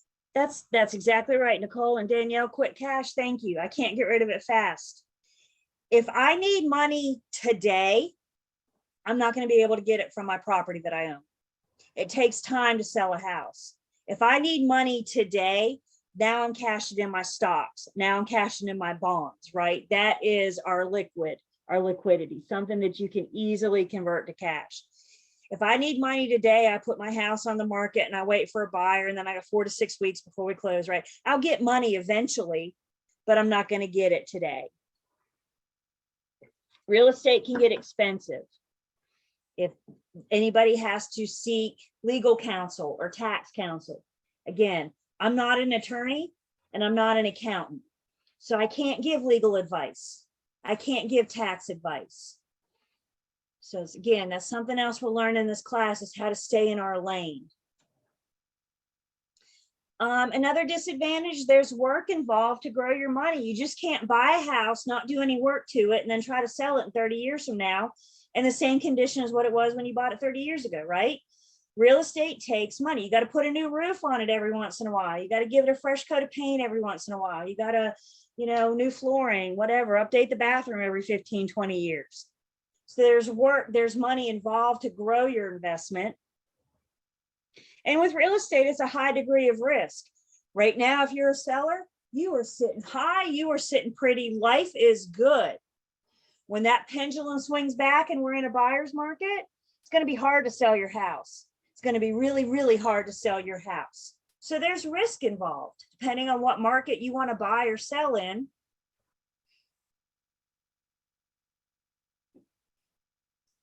And starting on pages 8, we just kind of briefly mentioned the scope of the real estate business. There's so many different avenues that we have. There's a lot of people that make this happen. So where we are right now is the brokerage business. We're in the business of bringing buyers and sellers together, interested in one property. There's also the appraisal, the ones that estimate value.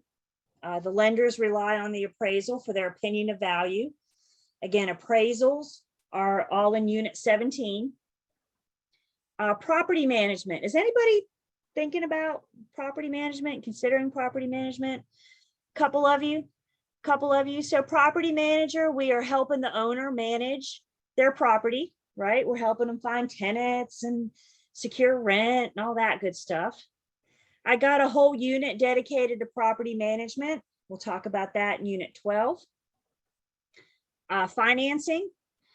We need money to buy these houses, right? There are some cash buyers out there. Good for you, by the way. But for the most part, if we're buying a house, we have to rely on advances in funds from a lender. We have 2 lending units in this class, Units 14 and 15. We get to act like a lender, so we'll get into financing units. Property development, purchasing land to build on it. Maybe you're building one home on one piece of land at a time. Maybe you're buying a whole community and subdividing it and throwing up 150 homes. But property development, land development is very big, obviously, in real estate. Counseling, we just counsel every day. People, help advise them, help them best get through the transaction. As we're going to learn, I can't make anybody do anything. I offer advice. They make the decisions, but they have my advice when they make those decisions. I try to counsel them through the transaction to get them through the transaction the best that I can. The education piece of it is what we're doing tonight. The Real Estate Commission doesn't only provide education to us right here, right now. They also help educate the public, because what's their main purpose? To protect the public. And how do you protect people? You educate them. You give them the tools and the knowledge that they need. We will, in a couple weeks, look at North Carolina Real Estate Commission's website and start introducing that. It's a public site. You can ncrec.gov or just Google North Carolina Real Estate Commission. But we're going to kind of poke around in there in a couple weeks. It's a plethora of information, a plethora of knowledge. I don't want you guys to get bogged down in that just yet, though, because I want you to stay focused on the book. But just know that's a great resource, and it's all information they provide to the public. Other areas of real estate, maybe you're involved in the zoning board, or maybe there's you got the government offices that set tax rates, set tax values. So there's other areas. And then lastly is these professional organizations. There's different levels of, how do I put this, of realtors. So let me be clear from the beginning. Once you get your license, once you pass your state exam, you're a broker. If you want to become a realtor, then you join the National Association of Realtors. What does that look like? What's involved? We're going to get to that, and I'll let your firm handle that with you. You cannot call yourself a realtor until you join the National Association of Realtors. Fair enough? Let me make sure I say this. Give me just 1 second to think. I'm always fearful I'm going to say this wrong. All realtors are brokers. Not all brokers are realtors. Did I do that right? Can I do it again? I don't know. All realtors are brokers. Not all brokers are realtors. So how do you become a realtor? Step 1, you become a broker. Getting yourself into that professional organization, the public recognizes the Realtor. They recognize the members of the National Association of Realtors. Once you get into the National Association of Realtors, you're now into the state level. We have a North Carolina Association of Realtors. And then we also have a local level. So for example, we have the Winston-Salem Board of Realtors, High Point Board of Realtors, Greensboro Board of Realtors, Lexington Board of Realtors. Where else you guys are from? Charlotte Board of Realtors. So anywhere you are, there's a local level. So joining one gets you in all three. There's member benefits, there's education, there's tools, there's all sorts of things available to you as a member. Again, I'm not going to get into too much about that right now. But these professional organizations help build us, help build our careers.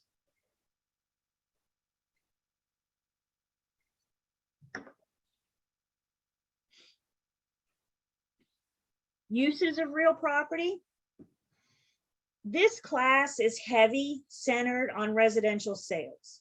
The majority of this class is residential sales. Now for housing, you could also have property management. Again, I got one little unit dedicated to that.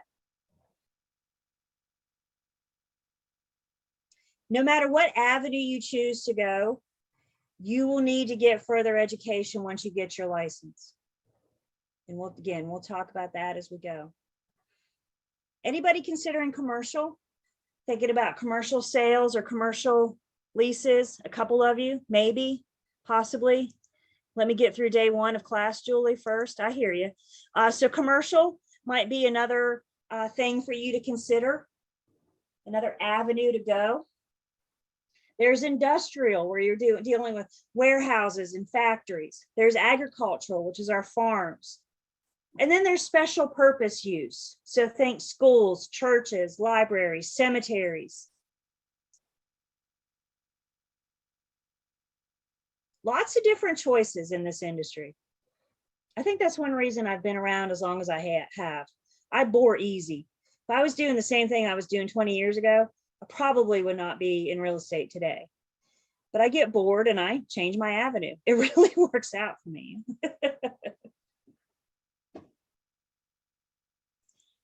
So with the real estate market, we talk about supply and demand. All right, basic economics 101. What does basic economics say? When supply goes up, demand goes down. When demand goes up, supply goes down, right? There's your economics lesson for the day. In real estate, we don't talk about supply and demand. We talk about buyers markets and sellers markets. As I said earlier, we're in a seller's market. The pendulum's up here. What's a seller's market mean? A seller market means supply is low and demand is high. Why is supply low right now? Because we have low inventory. I don't have enough product to sell. Why is demand high? Because interest rates are at an all-time historic low. Buyers are generating interest rates for like 2 point something, 3 point something, and I'm not kidding. So buyers want to buy. They want to take advantage of a 2.9% interest rate. Heck yeah.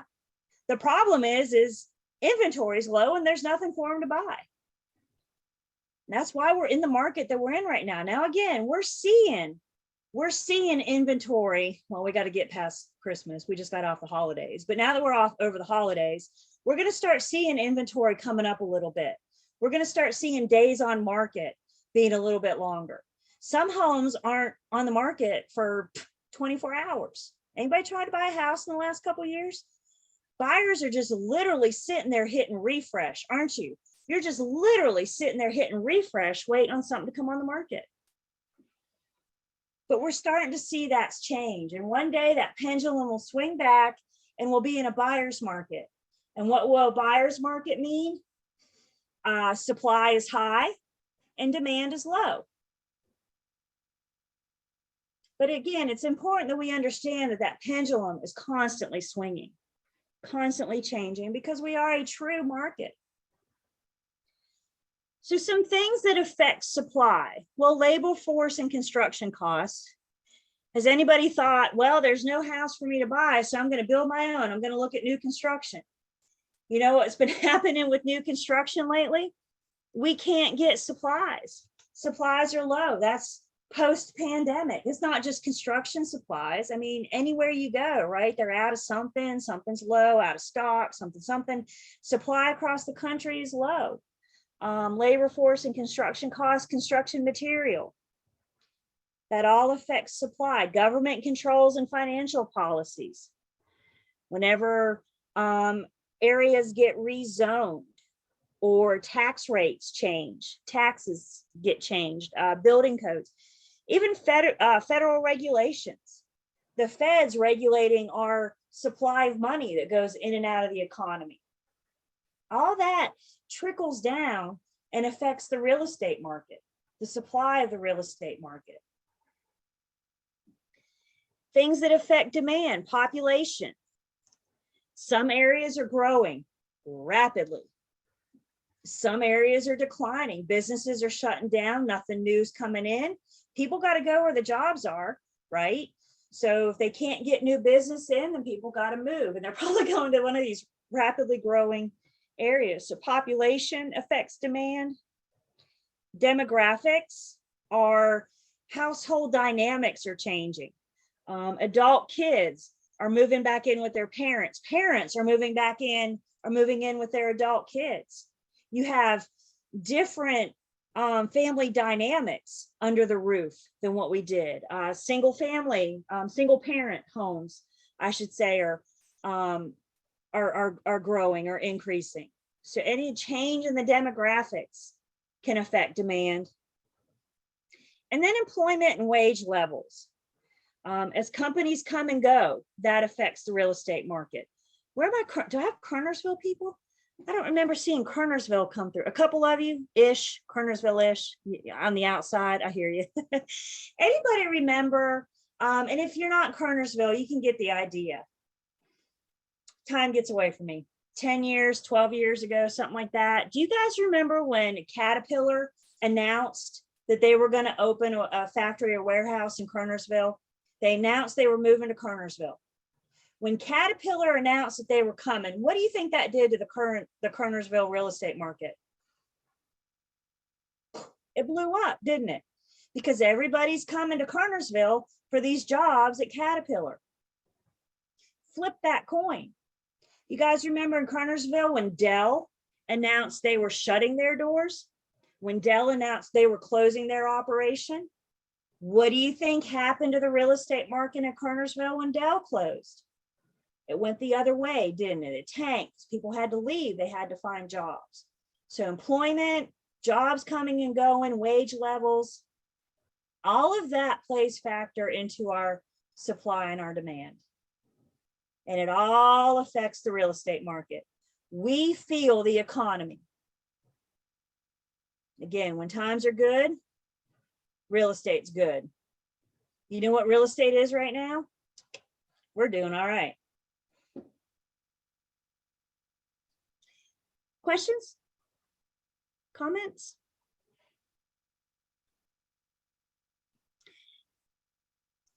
Well, that's unit 1. So as I mentioned, I think it's important to remember after we finish each unit in class that you guys go back and reflect on it. And how can you reflect on it? Well, you look at those key terms that we looked at on page 1. Know what that word means. I also like the key point review. It's a nice summary. Again, CliffsNotes, the abbreviated version. And then at the end of unit 1, you got the student quiz, pages 17 and 18. When we come together tomorrow night, we're going to look at a couple of these test questions on the student quiz on pages 17 and 18. Not so much of whether or not you guys get them right or wrong, but just to help you guys understand how we can break them down, how we can interpret them and read them and understand them and what we're looking for. So we're going to look at a few of these on unit 1 tomorrow night together when we get together to help prepare you for that, help get you ready for that. So if you haven't looked at the end of unit 1 quiz yet, and I know you guys are probably working tomorrow, so this may or may not be possible, but if all possible, please look at those questions on pages 17 and 18, and we'll dissect them and break them down tomorrow night, get you started on that route. Okay? Questions? How we doing? Hanging in there? Okay. All right. Let's go ahead. Let's see. I see. Is that Annie? Let's see. I got an Annie and an Annie. So Annie. Is that a raised hand, Annie?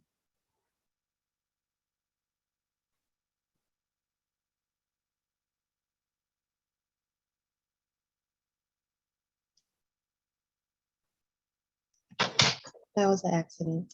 No. Okay. All right. Just want to be sure. So let's go ahead and take our break. We'll take our 10-minute break. And when we come back, we're just jumping in unit 2. So let's take 10 and we'll come back.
Sometimes you guys tell me if you have pet, when my alarm goes off, it kind of gets them howling or growling or whatever they do. It's not my intention with my alarm, just trying to get yours.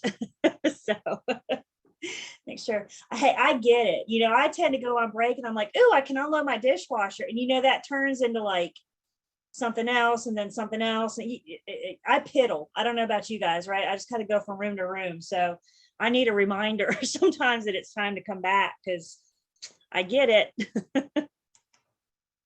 All right. Are we back? Let's see. Make sure I can see everybody. Good. Thank you guys all for cameras and cooperating with me. That I know that the cameras aren't necessarily enjoyable, but it is what it is. So I appreciate you guys being here and on so we can see you and make sure you give you proper credit. So let me take attendance. And this helps me too get to know you guys a little bit better. So, okay. Any questions on Unit 1? Again, that's kind of our warm up. And if you're going to be tested on anything on Unit 1, it's probably going to come from a later unit when we actually talk about it. So just kind of introduced us to some concepts. Many of those we'll see again as we continue our time together. Unit 2 gets a little bit more serious. So for those of you that said you looked over Unit 2, where there's some really strange concepts in there, where there's some things that made you go, what? So hopefully we can kind of break those down and piecemeal it a little bit together.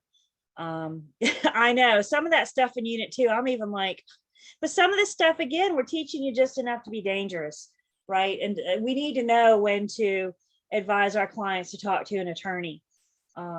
You are never encouraged to whip out your pre-licensing book and say, I can answer that for you. We need to know to stay in our lane, and when we need to, that's the best thing we can do for them sometimes, is get them to an attorney. So some of these ideas, and to me, Unit 2 is just kind of ping, ping, ping. It's kind of all over the place. So bear with me and we'll kind of break it down section by section. So the big picture of Unit 2 is about property ownership and interests. We're obviously not going to get through it today.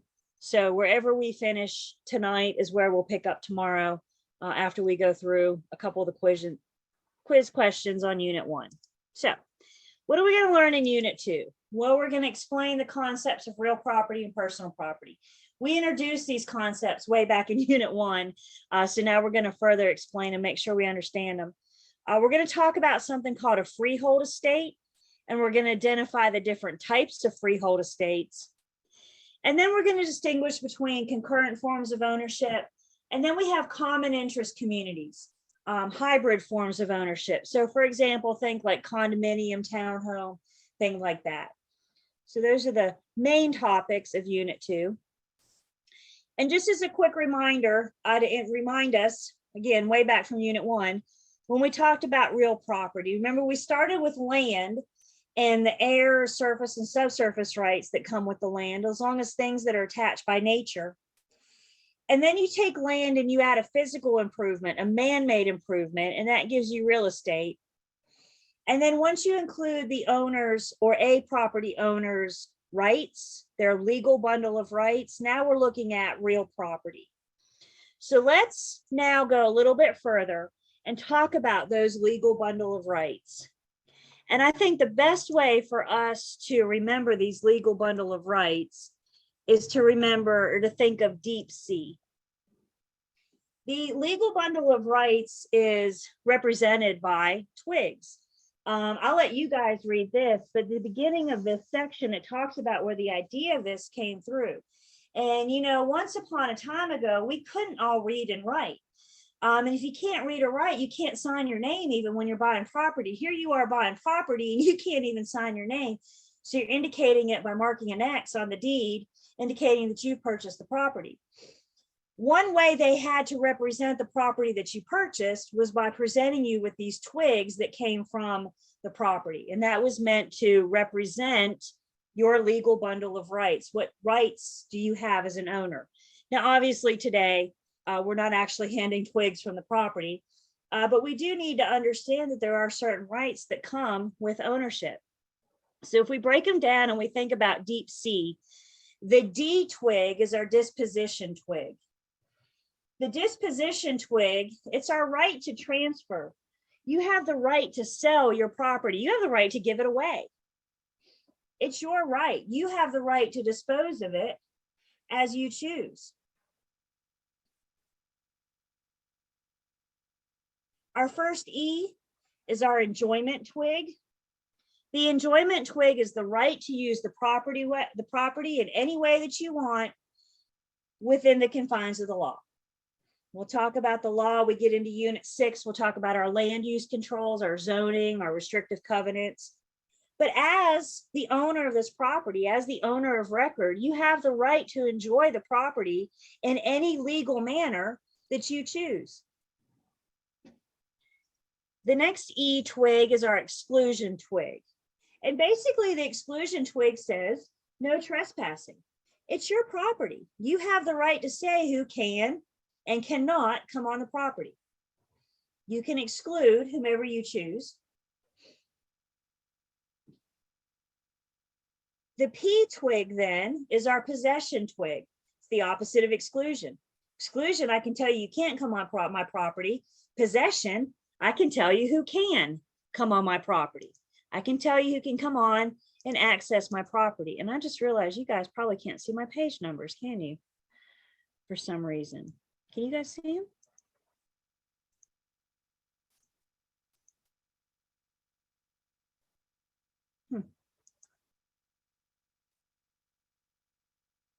I don't know.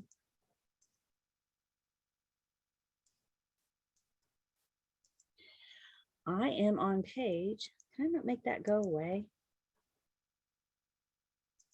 Kind of. Yeah, they're. Okay. Don't anybody breathe.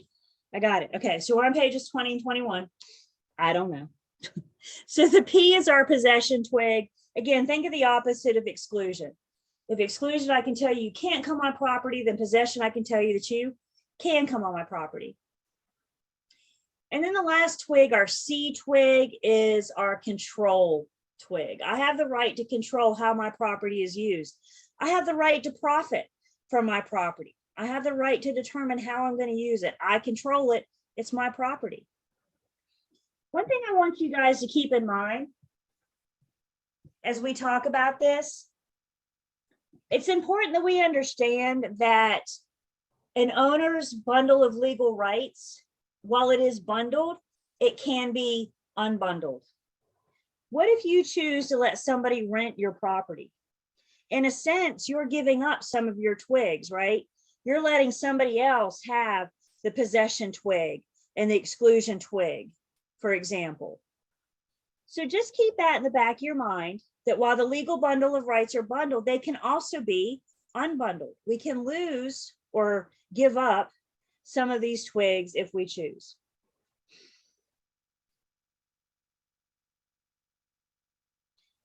Everything we've done so far is a green star. You guys ready to see your first yellow star? Are you ready? Are you ready? We're moving on. Our first yellow star, our first big word is appurtenance. If something is appurtenant, it runs with the land. I'm referring to the right or the privilege that goes with the ownership. It transfers from one owner to the next, to the next, to the next. It conveys. Think about restrictive covenants. The very first owner in a brand new subdivision follows the covenants. The owner after that, after that, after that. Years from now, those covenants are still following, right? They're appurtenant. They run with the land. In just a minute, we're going to talk about our subsurface rights, our air rights, and our water rights. Those are appurtenant. They run with the land unless they don't. We'll talk about that in just a second. For your exam, but you guys always perk up a little bit when I say that. What? For your exam, the Real Estate Commission says to consider improvements as appurtenant, which means improvements do what? They run with the land. They convey to the next owner and the next owner. So improvements, we're talking about the structure, the fence, the shed, the sidewalk, whatever. The lighting, the whatever.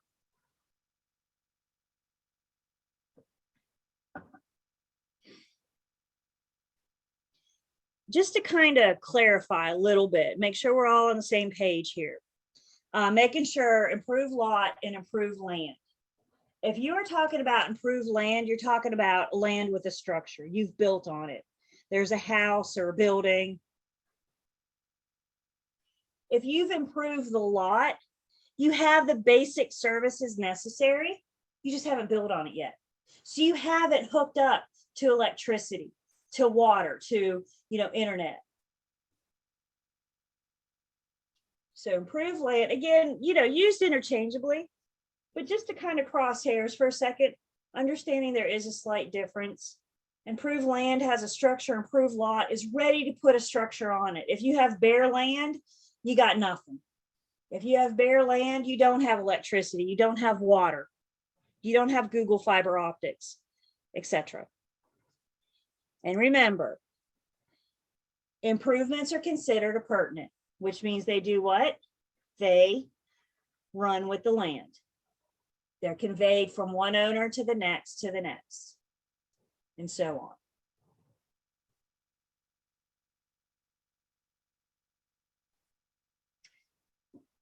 So let's talk about some of these things that are pertinent. Let's talk first about our subsurface rights.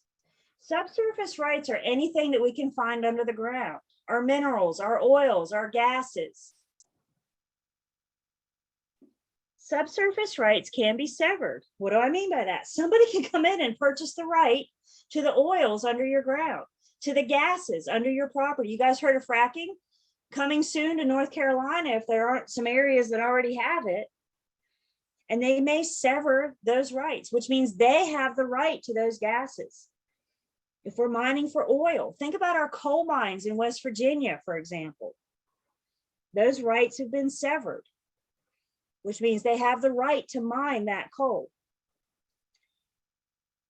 I actually have a form that we're going to look at when we get to Unit 8, and it's a seller disclosure. The seller has to disclose to the buyer whether or not they have severed the subsurface rights or if they intend to sever the subsurface rights. Buyer deserves to know what they're buying. Can we all agree with that? And if a buyer's buying a property and they don't have the rights to the minerals or oils or gases under the property, they have a right to know that.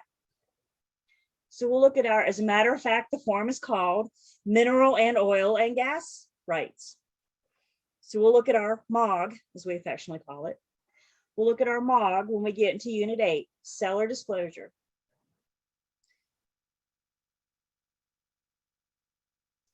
Air rights can also be severed. I own my property up in the air, up until infinity, up into the heavens, but those rights can be severed. Anybody live around PTI or any other airport? Hang on, let me go to page 2. No? Well, let's pretend for a second that you did live around PTI. Do you think you can go out in your front yard and hold a sign up that says, "Do not fly your plane over my house"? I mean, you can, but where's it going to get you, right? The airlines have, through the courts, obtained the right to fly their plane over your home. And you can't stop them because they have severed those rights. They have severed those air rights. Again, it's through the courts. They didn't go knock on everybody's door and say, "Could I fly my plane over your home?" It all happens through the court process, the court system. But they've severed those air rights and they have permission to fly their planes and their flight paths over your home.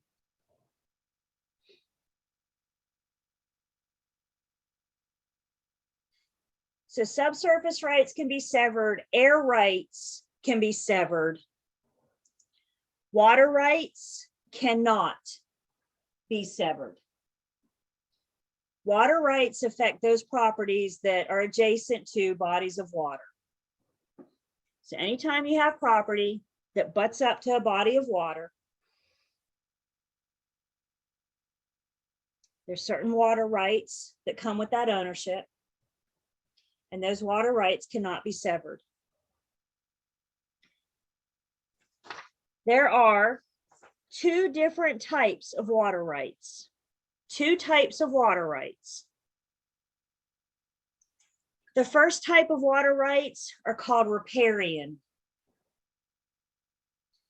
Riparian are bodies of water that do not have a tide. No tide.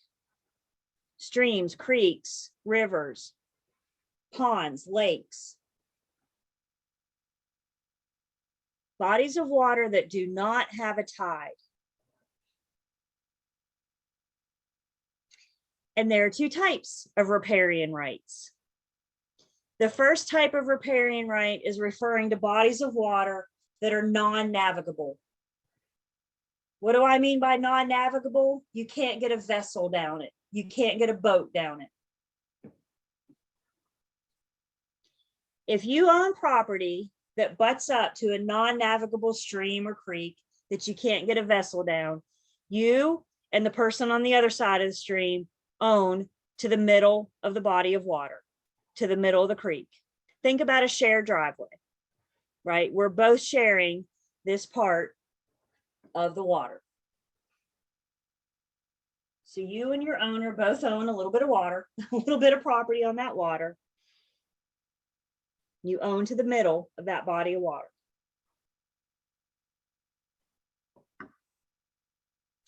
If non-navigable means you can't get a vessel down it, then navigable means you can. So these are your bigger rivers, lakes. Property owners that own property on a navigable body of water only own to the edge of the water line. If it's non-navigable, think about a public street. You only own to the edge of your property, right? The public street is maintained presumably by NCDOT. We'll actually talk about that too when we get to Unit 6. Again, can you go outside and stand in the road with a sign that says, don't you drive your car down this road in front of my house? No, because it's a public right of way. Same idea with navigable. You can't stop vessels from going in front of your house because it's not yours. You only own to the edge. Now, there may be places, like for example, I tend to think of Ballew's Creek, north of Kernersville, Lake Norman. There may be places that allow you to put your dock in their body of water. That has nothing to do with riparian rights. That has everything to do with Lake Norman themselves allowing you to put your dock in their body of water. It's part of their declarations. Thank Lake Norman for letting you put your dock on their body of water. You guys with me? Because you still only own up until the edge of the water.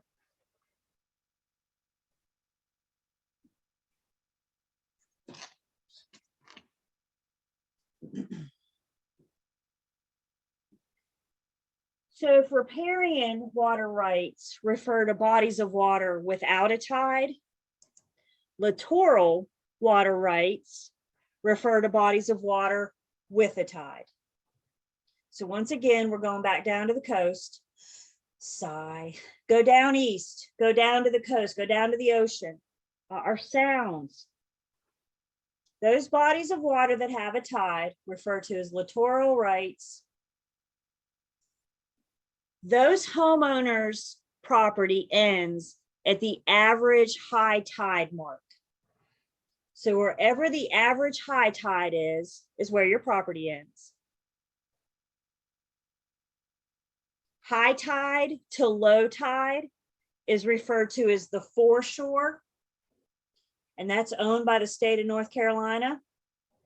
And that's what you and I generally know as our public beaches. Thank you, North Carolina, for allowing us to wiggle our toes in the sands of your foreshore. That's the area between high tide and low tide. Low tide belongs to the government until you get out however many miles, and now you're on international water. But for us, let's understand that an owner on a body or a body water with a tide owns on average to the average high tide mark.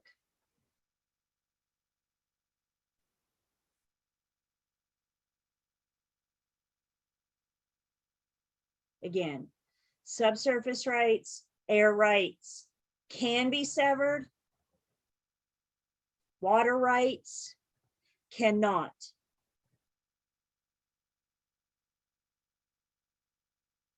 At least in North Carolina. If you go out west follows a different set of rules with water rights. When you go out west, they don't use riparian rights. They use something called doctrine of prior appropriation. And basically out west, not North Carolina, but basically out west, what the doctrine of prior appropriation says, the first one to claim a beneficial use is the one that gets the rights. First come, first serve.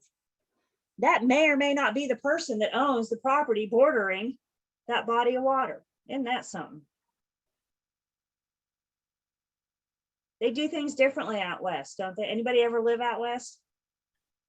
I love a couple of you. I love going, seeing different, just different.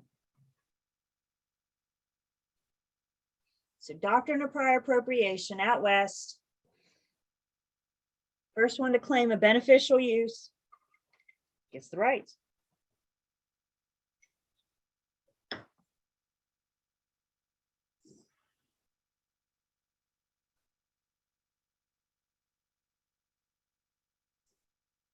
Some other water terms we need to be familiar with. Guys, let's all agree, water's pretty much going to do what it wants to do, right? It's going to flow wherever it wants to go. So water sometimes moves land, and there are terms involved with water moving land. Accretion is a gradual increase in land from the deposit of soil by water. So you're gaining land because somewhere upstream, they're taking it from, and it's accretion, it's collecting on your land. Reliction is the increase in land when the water recedes. Maybe the creek is drying up, maybe the stream is drying up, and you're seeing more and more land because the water level is getting less and less. Erosion is the gradual wearing away of land. Erosion's upstream, accretion's downstream, right? It takes it from upstream and moves it downstream. And then avulsion is your sudden act of nature. So think about like mudslides. All of these water rights terms that we're looking at on these screens are things that affect the boundaries, things that affect the boundaries of the property. And most, except avulsion, you know, most of them happen gradually. Avulsion's the only one that like dramatically changes it suddenly.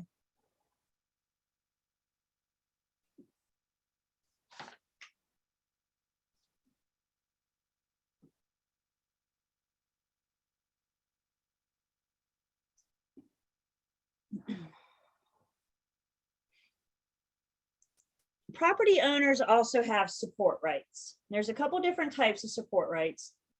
There's lateral support, which means you have the right to have your property supported. Maybe your neighbor gets the great idea, they're going to dig. They're going to dig a big hole. Big, what did I just say? Dig a big hole. That's hard. Dig a big hole. Okay. So they decide they're going to dig and dig and dig and dig and dig and dig.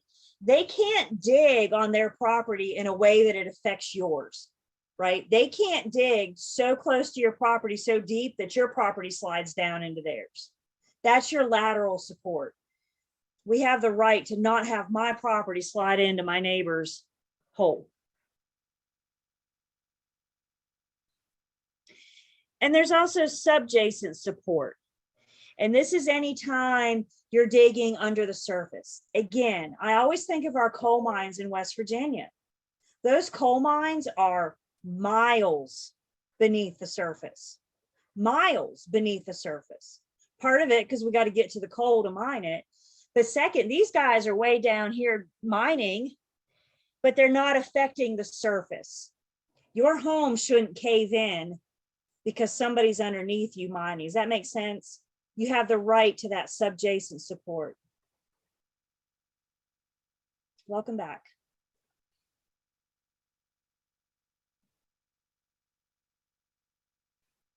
Yeah, Claire? Oh, Could a violation of lateral support also come from, your neighbor planting some huge hedge or tree with a root structure that goes into your property? I mean, possibly, but it's not, I mean, trees, roots are something else that get really interesting, right? Especially with neighbors. But as long as those roots aren't affecting your support, right, of your property, trees get very, very, very tricky. You know, I know insurance companies will, well, the roots are here, the base is here, the trunk is here, you know, da da da da da. So, I mean, to answer your question, could it? Sure. I don't know exactly what I guess the terms are that would cause that, but kind of that big picture is whenever your support is affected because of something your neighbor did. Thank Gosh, we had those storms come through. When did our was it Sunday night? Is that when it was, Sunday night? And those winds, have you guys noticed lots of trees down all of a sudden? And the ones that really concern me are where the tree has fallen down into the neighbors. You know, they're in the throes of, I mean, they're just at the start of the throes of something. I lost a tree out front. I have 2 trees in my front yard, and one of them fell down Sunday night. So now I only have one. But it didn't land in the road. It didn't land on the house, thank God. It just landed in the yard. So it's not a bother to anyone. We'll do something with it eventually, but it's not the utmost on the priority list. Luckily, it stayed off the neighbors' yards too.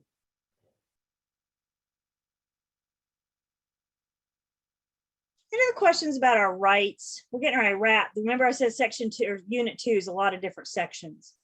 So we're going to wrap this section up. Support rights, water rights, air rights. What else? Subsurface rights.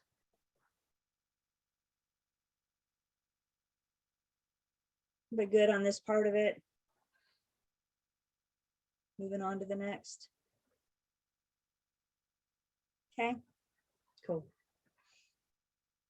So switching gears, we briefly mentioned personal property back in unit 1. So now we're going to dig a little bit deeper. Personal property, talk more about personal property and real property. So remember we said real property is anything that's attached permanently, maybe in nature or maybe by man. Anything that's permanently attached is considered real property. So what's personal property? Anything that's not real property. You pretty much put everything in 2 categories. Either you can pick it up and carry it or you can't. Personal property can also be referred to as personality or chattel. All means the same thing. In real estate, we really like having several different names for the same thing. It just keeps us interested and on our toes. Again, the distinguishing factor of personal property is whether or not it's movable. We're going to talk about fixtures and real property in just a second. But before we do that, let's address our plants, our shrubs, our bushes, how that's classified. And how's that classified? Well, it depends. Fruits of the nature are our bushes, our shrubs, are things that we plant once and we're done, right? You plant that bush and it's there forever and ever and ever. Those are considered real property.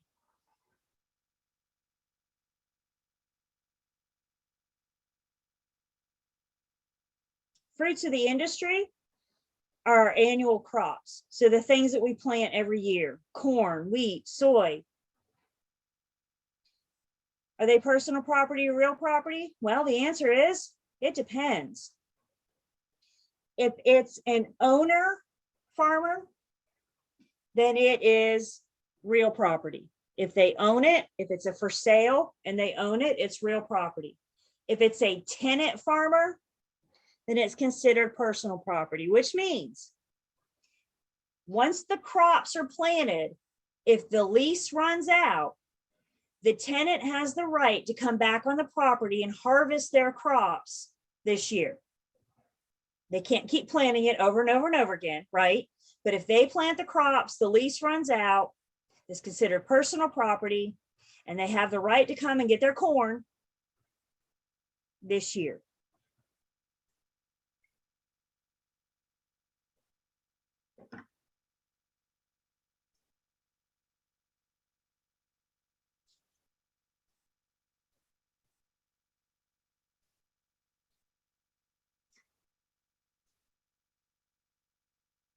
Personal property can become real property. Real property can become personal property. If you sever something, you convert it from real property to personal property. Annexation is converting personal property to real property. Let's talk this through for a minute. Somewhere in your house, the room I'm standing in right now has a ceiling fan up on the ceiling. Anybody else have a ceiling fan in their room or in their house? You have some kind of light fixture or something, right? That ceiling fan is attached in a way that is meant to be permanent, right? That ceiling fan is considered real property. It's considered real property because it's attached in a way that's not falling on my head. So that's good. It's attached permanently. Let's say I wake up one day and I decide I don't like that ceiling fan anymore. Can I sever it? Can I take that ceiling fan down? Can I disconnect it? I've severed it. It was real property. I took it down. I converted it to personal property. So now I run out to Lowe's. I buy a ceiling fan that I like, and it's in a box, right? I'm carrying it into my house in a box. That's pretty personal property until I do what? Until I install it. So once I take it out of the box and assemble it and install it, I've annexed it. I've converted it from personal property to real property.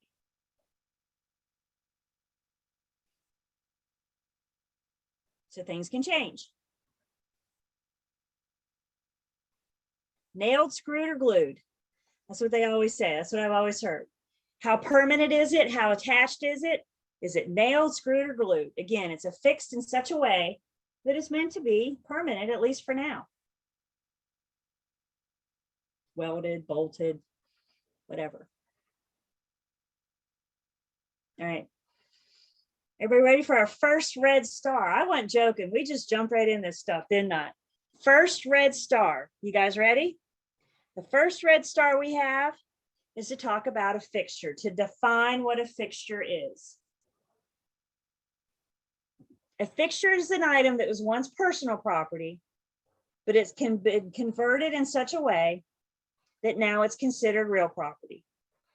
How has it been converted in such a way? Nailed, screwed, or glued, or bolted, or welded, or whatever. It's been affixed. It's meant to be permanent.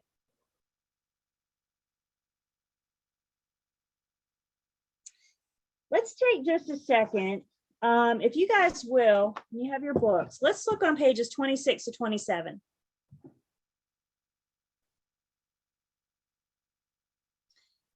You guys see that in practice on 26 and 27? Those bullet points there. These are fixtures that are listed. These specifically come from our standard offer to purchase and contract.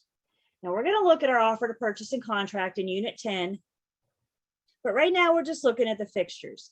If you're using the standard offer to purchase and contract, the things on these bullets, the things on pages 26 and 27 are considered fixtures. Can fixtures be excluded in the sale? Of course they can. Y'all write this down. Anything is negotiable. The parties can negotiate and agree to whatever they want.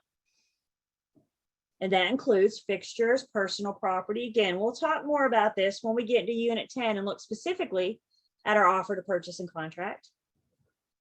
And looking at this list of fixtures, is there anything on here that make you guys go, really? I know there's a couple things I always giggle at.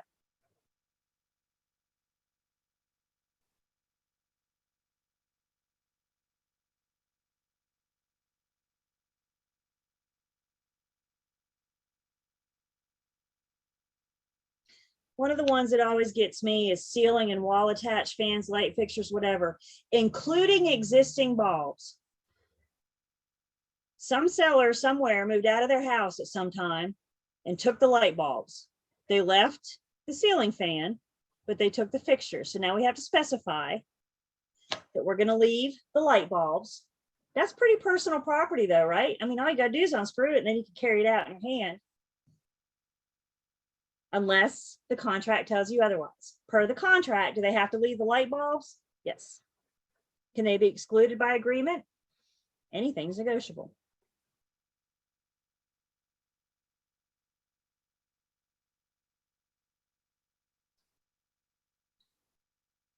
Over on page 27, we talk about window and door blinds, curtain and drapery rods.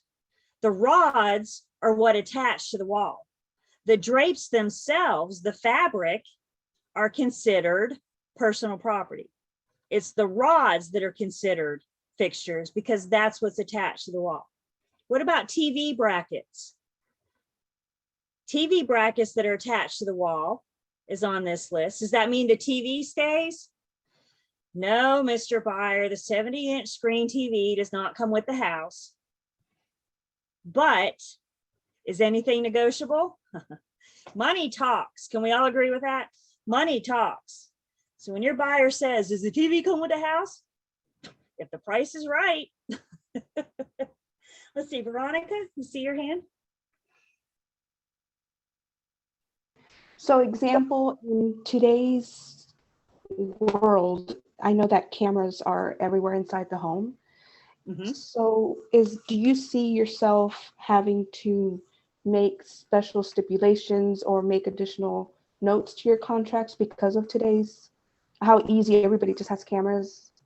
So, At and home? we'll talk about that when we get to our contract. I mean, you know, and we'll talk about that. Sellers are allowed to have video. They can't have audio without permission. Let me rephrase that. They shouldn't have audio without permission. Video cameras are absolutely, I mean, guys, it's 2022. So we need to conduct our lives as if we're on camera, because you know what? There's a really good chance that we are. So to your point, Veronica, yeah, there may be cameras up, but to look at the fixtures, you know, cameras, for example, like CPI security equipment is only going to be considered a fixture if the owner owns the equipment. If they rent the equipment from CPI, then it's not theirs to convey, right? It's not theirs to sell. So there are some things that are leased but not owned, and our contract does address that. Okay. You know, things that are leased but not owned. So yeah, that's an excellent point. What if CPI, what if you're just renting all that equipment? You know, the owner should have to turn that back in when they're vacating the property. Thank you. Yep.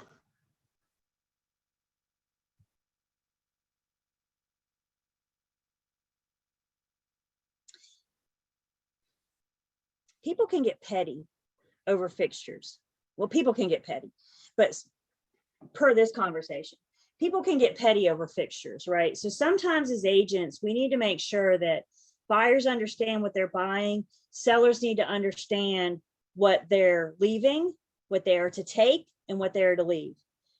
This exact same list of fixtures, and by the way, this isn't the most current list. There's some things on here that, things on our contract that aren't on here yet, but this just kind of gives us an idea. This set of fixtures that we see in our contract that we're looking at right now, this same list also shows up on the listing agreement. So when we're meeting with the seller about to list their house for sale, we can have conversations with the seller. We can say, are you going to take any of these items? Here's the deal. Let's say you're meeting with a seller and they say, okay, we're ready to, you know, we want to sell and want you to list, and where do we sign? Da, da, da, da. And your seller says, okay, you see that chandelier in the dining room? That was my grandma's chandelier. It's been passed down from generation to generation to generation. It's been in my family for as long as I can remember, yakety, yakety, yak. The seller says, I am taking grandma's antique chandelier. Can they do that? Of course they can. Ideally, in a perfect world, the seller would remove grandma's antique chandelier and replace it with another chandelier before I list the property, before I show up for picture day, before any buyer crosses the threshold and looks at the property. People want what they can't have. Yes. So as soon as you tell a buyer that chandelier doesn't convey, what are they going to say? We'd buy this house if it came with the chandelier, right? Right? Because we know how people can get. So ideally, this is why this list is in our listing agreement. So we can have conversations with the seller before the buyers ever show up. My sellers, I say, you guys look at this list. They say, oh, we'll look at it tonight before we go to bed. Mm-mm. I'm a very patient person. I can sit here quietly for 5 minutes while you read this list. Because if you look at something and go, ooh, we're going to take the chandelier, we're going to take our mailbox. Fantastic. I need you to replace it with something that looks comparable, something that looks good in that space. Don't take down grandma's antique chandelier and leave me with a light bulb on a string in the dining room. That doesn't look good to a buyer. Go to Lowe's, buy another chandelier and put it in, and then I'll come take pictures and we'll list the property. You guys with me? However, there's always the but, right? What if your seller says, no, I've never not eaten a meal under grandma's antique chandelier, and I don't plan on starting now. I'm not taking that down until I move. All right, they're the owner, they're the boss, they make the decisions, right? It's now my job as the listing agent to let every single buyer know that looks at that home that that chandelier does not convey, that that chandelier is an exception. I'm going to put it in my remarks. I'm going to put it in my advertising. I may even put a little tag on it that says does not convey. It becomes my job to let every buyer know that when they buy this house, that chandelier is not going to be there. So fixtures. I once heard, I don't know if it's true or not, but it makes sense if it is. I once heard that every single thing you're looking at on the fixture list is the result of a court case. Because bottom lines, if two parties can't agree to agree, the judge will determine it for them. So if parties take each other to court over, I don't know, basketball goals and playground equipment, now we have an item in our fixture list. Why I say this isn't updated, about a year and a half ago, they added thermostats, which tells me there was a court case over the thermostat. People get petty. So this fixture list continues to grow. Again, you guys, anything's negotiable. There's one thing not on this list that surprises a lot of people when I tell you it's not a fixture. Does anybody want to venture a guess what's personal property, what's not real property, what might be missing? You missing anything?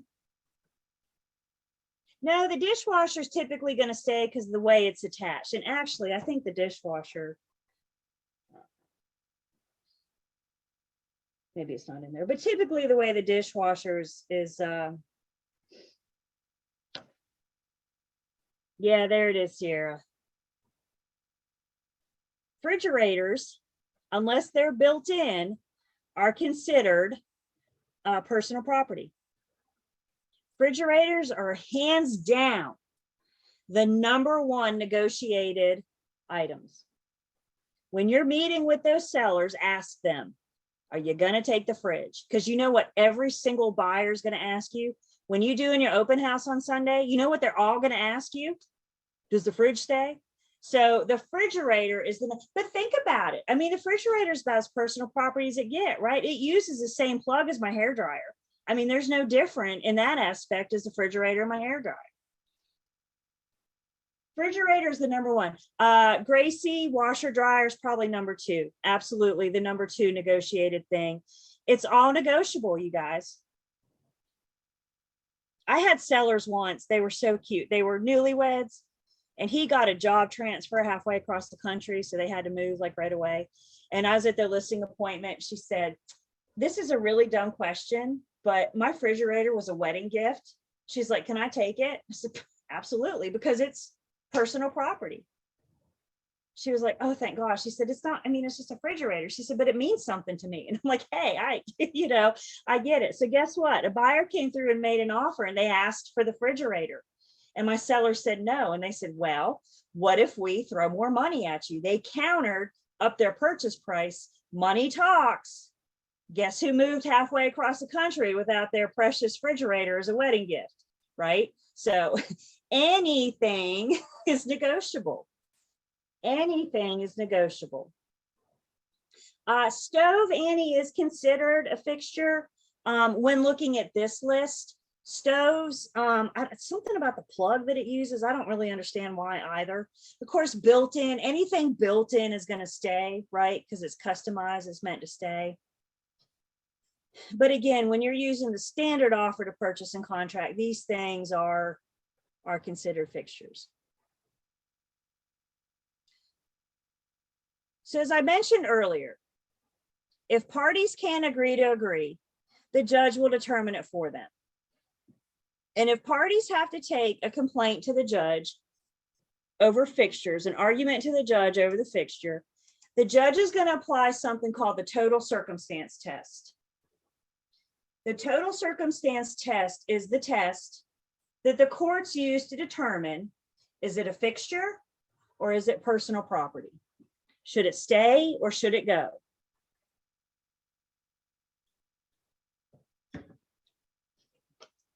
And if it's deemed a fixture by the judge, I believe it winds up on our fixture list and the offer to purchase and contract.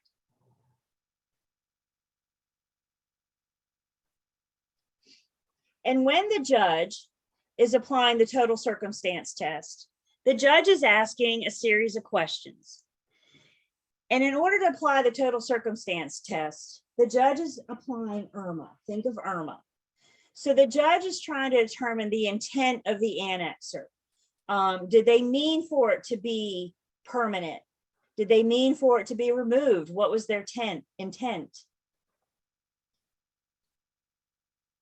The relationship of the annexer. Who installed it? Was it the owner or the tenant? If the tenant installed it, they may meant for it to be temporary, right? Just during their lease, during their tenancy. The method of annexation, how permanent are we talking about? Can it be removed without causing major damage to the property? And the adaptation, is it customized? Is it built in? Was it designed specifically for that property? So if this makes it to the courts, the judge applies the total circumstance test and they will ask these 4 IRMA questions. And based on these answers, the judge will determine it's personal property or fixture. And if the judge determines it's a fixture, the next update on the offer to purchase and contract we get, again, the last update they did added thermostats. Somebody left their house and took the thermostats. Petty, petty, petty.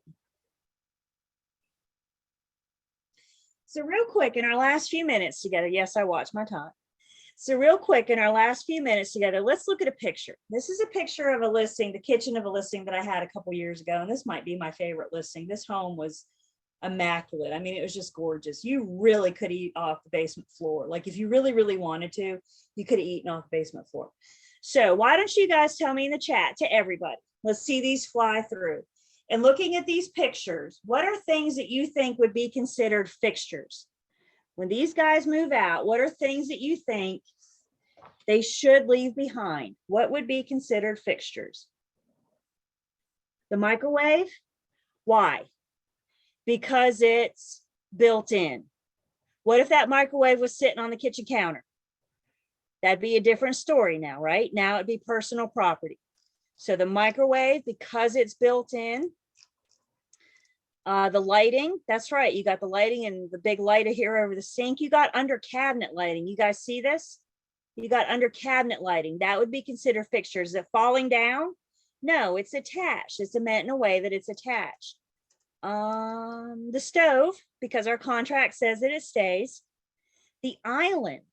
This is interesting. Some are going to be fixtures. Some are going to be personal property. This one, I too would consider a fixture because you see the outlet. It might be a little hard to see, but you see the outlet.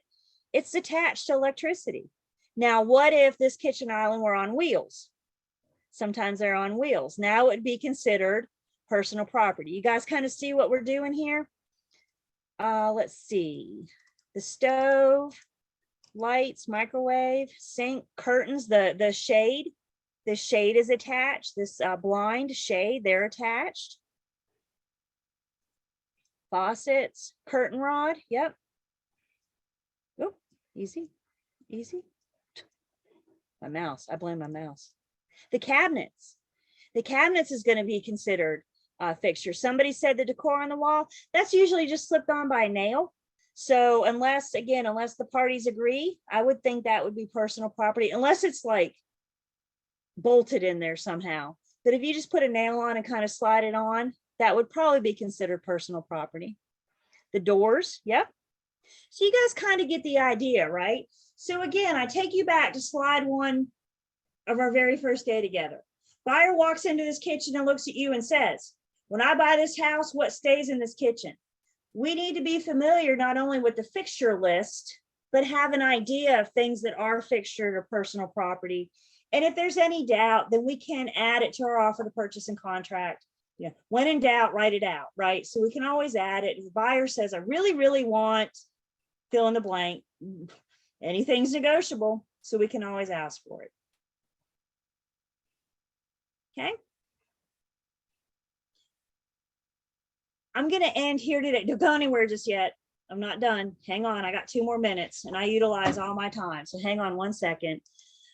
We will pick back up here tomorrow. We still got a few more types of fixtures to talk about, but we'll pick back up here tomorrow. As I said, we're going to look at some test questions at the end of Unit 1, help you guys start learning how to interpret those. Don't forget, what are my reminders? Yeah, the homework. You got the homework assignment due to me. I don't necessarily need it tonight. I just need your introduction, your selfie with your textbook, somewhere between now and test day. So just don't forget to do it. If you do send it to me tonight, I may or may not get back to you. We're getting awfully close to my bedtime at 8:30. So if I don't get back to you tonight, I'll get back to you as soon as I can in the morning. A couple of you are going to stay on with me. You couldn't get into Learn Test Pass, so we'll get you in. Quick question about the video. I'm creating our YouTube channel tonight. So when we come back together tomorrow, I'll have our YouTube channel that I'll share with you guys. And after every class, I'll just add to it. So you can always go back and review. Other questions? How are we feeling after day 1? We got a good feel for the class, the rhythm, the flow. Everybody gonna study hard this weekend? Yeah. Remember, I just gave you a part-time job a little bit ago. So enjoy your night, enjoy your day tomorrow, and I'll see everybody tomorrow evening. 5:30 sharp, we start. I'll log on at 5:15. Thank you, guys.